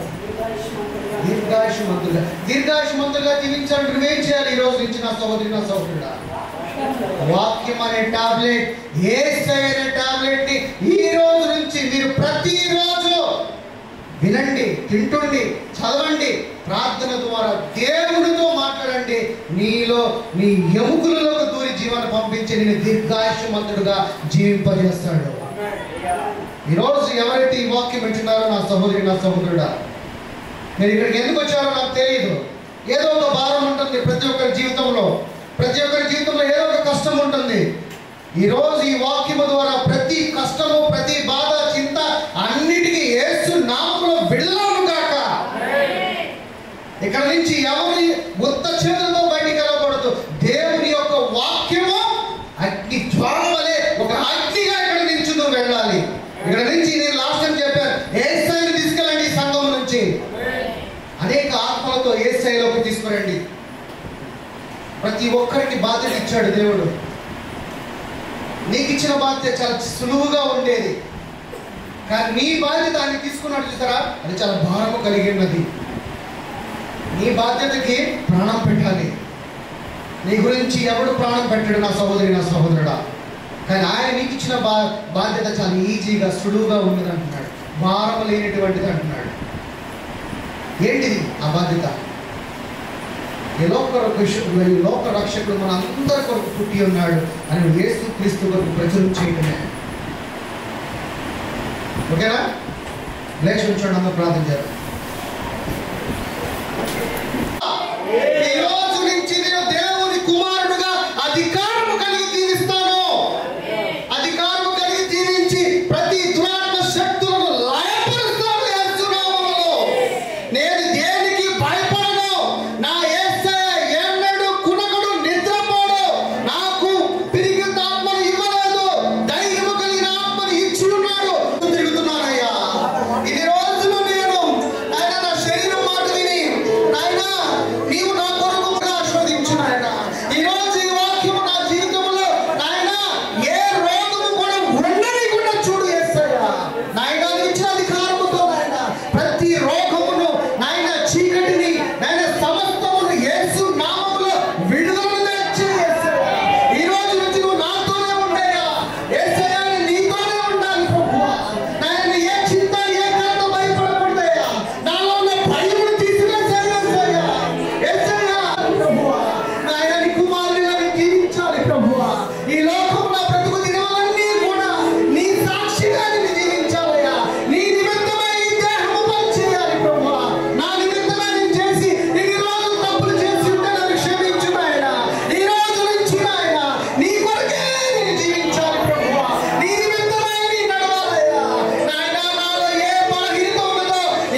నాయన అగ్ని జ్వాలల వంటి యొక్క అగ్ని పొందుకును కాక, పరిశుద్ధాత్మ యొక్క సమహాసం ఈ పిల్లల పైన ఉండును కాక. ఆయన నీకు వందనాలు ప్రభువా. ఎంత మంచి మార్గం మీరు మాకు ఇచ్చినందుకు నీకు వందనాలు. ఈ విధంగా కూడుకున్నటకు ఇచ్చిన కృపను బట్టి నీకు వందనాలయ్యా. వచ్చిన ప్రతి బిడ్డను దీవించు, ప్రతి విశ్వాసిని ఆశీర్వదించు. అనేకమైన యొక్క పాస్టర్ వచ్చినారు ప్రభువా, ఆయన వారి యొక్క పరిచయం ఆశీర్వదించు నాయన.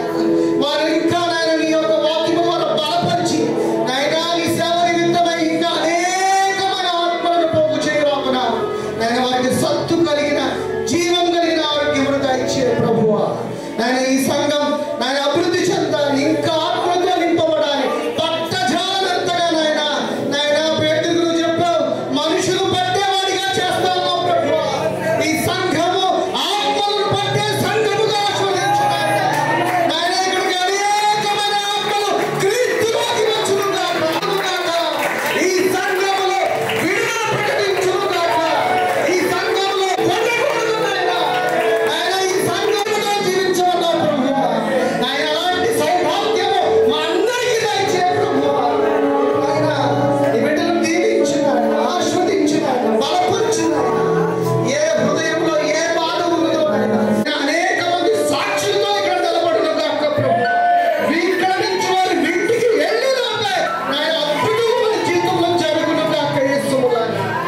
నాయన చీకటిగా ఉన్న గర్భములను తెరువు నాయన, ఆ గర్భములను ముట్టు నాయన.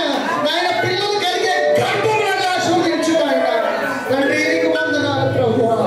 నాయన నీకు మహిమ కలుగు నాయన. నాయన నీ ఆత్మను దీవించు నాయన, ఆ బిడ్డలను ఆశీర్వదించు నాయన. ఎవరికైతే ఇంకా అనారోగ్య సమస్యలు ఉన్నాయో ఈ రోజు నుంచి ఆ బలహీనతలు తొలగిపోను గాక. దేవుని యొక్క వాక్యం అనే టాబ్లెట్ తీసుకుని దీర్ఘాయుష్మంతులుగా జీవించును గాక. స్తోత్రం నాయన, స్తోత్రం నాయన. శుభారీక మకరి మకరి దారా. God bless you all. Amen. వర్తమానం మీరు విన్నారు, తెలుసుకోండి. ఒక 2 గంటల్లో ముగించేస్తాను, 2 అవర్స్లో. అయ్యగారు వస్తారు, అప్పుడు ఆ నెట్వర్క్ బాగా అద్భుతం జరుగుతుంది. మరి వచ్చే ఆదివారం కూడా అయ్యగారు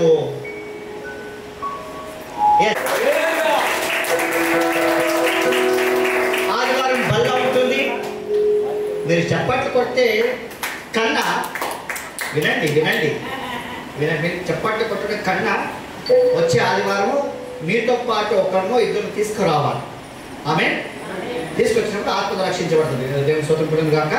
మరియు ఈ యొక్క కూడికను దేవుడు మంచిగా అద్భుతంగా నడిపించినాడు. మన మధ్యలో రాయల్ బాబు ప్రసాద్ గారు, ప్రసాద్ గారు, పాస్టర్ గారు వచ్చారు. ధన్యవాదాలు మరోసారి. దాంతోపాటు చాలా మంది సేవకులు వచ్చారు, మీకు ధన్యవాదాలు. దాంతోపాటు ప్రసాద్ గారికి మీకు కూడా ఒక ధన్యవాదాలు. ఎప్పుడు వచ్చినా ఫ్యామిలీతో వస్తారు. పాస్టర్ గారు, సిస్టర్ గారు వచ్చారు, ధన్యవాదాలు. మరియు వారి టీం వచ్చారు, తిలక్ గారు, వసంత్ గారు, మరి చాలా మంది వచ్చారు. ప్రభు నేను దీవించిన గాక. భోజనం సిద్ధంగా ఉంది, ఇటు సైడ్ భోజనం ఉంటుంది. భోజనం ప్లేట్ తీసుకొని మీకు పెద్దది ఒకటి భోగాని ఉంటుంది, అందులో ప్లేట్ వేయండి.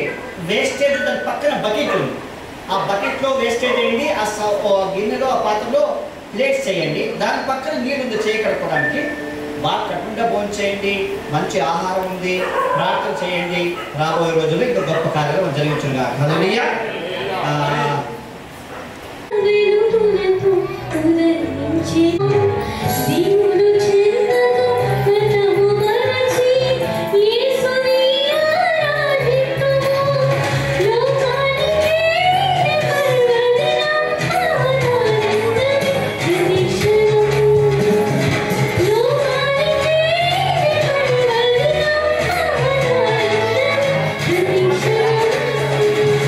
Oh,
ಸೇವಕರ ಮೂಲಕವಾಗಿ ಬಹಳ ಆಶೀರ್ವಾದಕರವಾದಂಥ ಆರೋಗ್ಯ ವಿಷಯದಲ್ಲಿ, ದೀರ್ಘಾಯುಷ್ಯ ವಿಷಯದಲ್ಲಿ ಅನೇಕ ದೇವರ ವಾಕ್ಯಗಳ ಮೂಲಕವಾಗಿ ನಮ್ಮ ಜೊತೆಯಲ್ಲಿ ಮಾತನಾಡಿದ ದೇವರಿಗೆ ಕೃತಜ್ಞತೆ ಸ್ತೋತ್ರಗಳನ್ನು ಸಲ್ಲಿಸೋಣ. ಈ ಸಮಯದಲ್ಲಿ ದೇವರಿಗೆ ಪ್ರಾರ್ಥನೆ ಮಾಡೋಣ. ನಮ್ಮನ್ನು ಬಹಳವಾಗಿ ಪ್ರೀತಿ ಮಾಡುವ ಪರಲೋಕದ ತಂದೆಯಾದ ದೇವರೇ, ನಿನ್ನ ಪರಿಶುದ್ಧ ನಾಮಕ್ಕೆ ಸ್ತೋತ್ರಗಳನ್ನು ಮಹಿಮೆಗಳನ್ನು ಸಲ್ಲಿಸ್ತಾ ಇದ್ದೇವೆ.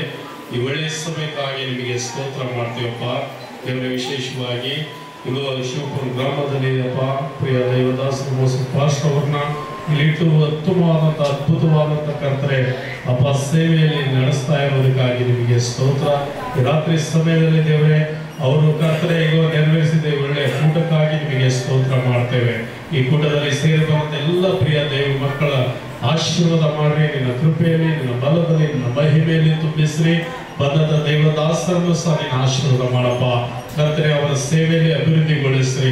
ಹುಬ್ಬಳ್ಳಿ ಪ್ರಾಂತದಿಂದ ದೇವರೇ ಅಪ್ಪ ಕರ್ತರೆ ಈ ಒಂದು ಗ್ರಾಮವನ್ನು ಪ್ರೀತಿ ಮಾಡಿ, ಸಭೆಯನ್ನು ಪ್ರೀತಿ ಮಾಡಿ, ದೈವ ಜನರನ್ನ ಪ್ರೀತಿ ಮಾಡಿ ಕರ್ತರೆ ಸ್ತೋತ್ರಪ್ಪ. ಆ ಒಳ್ಳೆಯ ದೇವರ ಸಂದೇಶವನ್ನು ಹೊತ್ತು ತಂದಂತ ಮಗನನ್ನ ಕರ್ತರೆ ಇನ್ನು ಹೇರಳವಾಗಿ ಸೇವೆಯಲ್ಲಿ ಬಲಪಡಿಸ್ರಿ, ಅಭಿವೃದ್ಧಿಗೊಳಿಸ್ರಿ. ಆ ದರ್ಶನಗಳನ್ನು ಕೊಟ್ಟು ಕರ್ತರೆ ಅವರನ್ನ ಅನೇಕ ಕಡೆ ಉಪಯೋಗ ಮಾಡಬೇಕಾಗಿ ನಾವು ಪ್ರಾರ್ಥನೆ ಮಾಡ್ತೇವೆ. ಅವ್ರ ಕುಟುಂಬವನ್ನು ಆಶೀರ್ವಾದ ಮಾಡಪ್ಪ. ಅವರ ಸೇವೆ ಕಾರ್ಯಗಳನ್ನು ಅಭಿವೃದ್ಧಿಗೊಳಿಸಬೇಕಾಗಿ ನಾವು ಪ್ರಾರ್ಥನೆ ಮಾಡ್ತಾ ಇದ್ರಪ್ಪ. ವಿಶೇಷವಾಗಿ ಸ್ತೋತ್ರ. ನಮ್ಮನ್ನೆಲ್ಲರನ್ನ ನಿನ್ನ ಕೈಯಲ್ಲಿ ಒಪ್ಪಿಸ್ತೇನೆ. ಕೊಟ್ಟಂತ ಕಾಣಿಕೆಯನ್ನು ಸಹ ನಿನ್ನ ಕೈಯಲ್ಲಿ ಒಪ್ಪಿಸ್ತೇನೆ ದೇವರೇ. ನಿನ್ನ ವಾಕ್ಯ ಹೇಳ್ತದೆ, ಕೊಡಿರಿ ನಿಮಗೆ ಕೊಡಲು ಕೊಡುವುದು ಎಂಬುದಾಗಿ. ಕರ್ತನೆ ಸಂತೋಷವಾಗಿ ಕೊಡುವರ ಮೇಲೆ ನನ್ನ ಪ್ರೀತಿ ಉಂಟಂತ ಹೇಳಿದ್ರಪ್ಪ. ಕೊಟ್ಟ ಕೈಗಳು ಹೇರಳವಾಗಿ ಅಭಿವೃದ್ಧಿ ಹೊಂದಲಿ. ಇನ್ನು ಹೆಚ್ಚಾಗಿ ಕೊಡುವುದಕ್ಕಾಗಿ ಕರ್ತನೆ ಸ್ತೋತ್ರ. ಪರಲೋಕದ ಭಂಡಾರವನ್ನು ತೆರೆದು ಅಪ್ಪ ಕರ್ತನೆ ಆಶೀರ್ವದಿಸಬೇಕಾಗಿ ನಾವು ಪ್ರಾರ್ಥನೆ ಮಾಡ್ತಾ ಇದ್ದೇವೆ. ಪ್ರಾರ್ಥನೆ ಕೇಳಿದ ದೇವರಿಗೆ ಕೋಟಿ ಸ್ತೋತ್ರ ಸಲ್ಲಿಸುತ್ತಾ ರಕ್ಷಕನ ಒಡೆಯರು ವಿಮೋಚಕನಾದ ಯೇಸು ಕ್ರಿಸ್ತ ನಾಮದಲ್ಲಿ ಪ್ರಾರ್ಥನೆ ಮಾಡಿ ಬೇಡಿ ಹೊಂದಿದ್ದೇವೆ ನಮ್ಮ ತಂದೆ. ಆಮೆನ್. ನಿಮ್ಮ ಪ್ಲೇಟ್ಗಳನ್ನು ಕರೆಕ್ಟಾಗಿ ಏಳು ಪ್ಲೇಟ್ಗಳು ಹಾಕ್ರಿ. ಅದೇ ಕೈ ತೊಳ್ಕೊಡ್ರಿ. ವೇಸ್ಟ್ ಕೂಡ ಪಕ್ಕದಲ್ಲಿ ಬಕೆಟ್ ಇದೆ, ಆ ಬಕೆಟ್ ನೀವು ಹಾಕ್ರಿ. ಧನ್ಯವಾದಗಳು. ದೇವರು ನಿಮ್ಮನ್ನು ಆಶೀರ್ವಾದ ಮಾಡಲಿ. Thank you.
ಬೆಳ್ಳಿ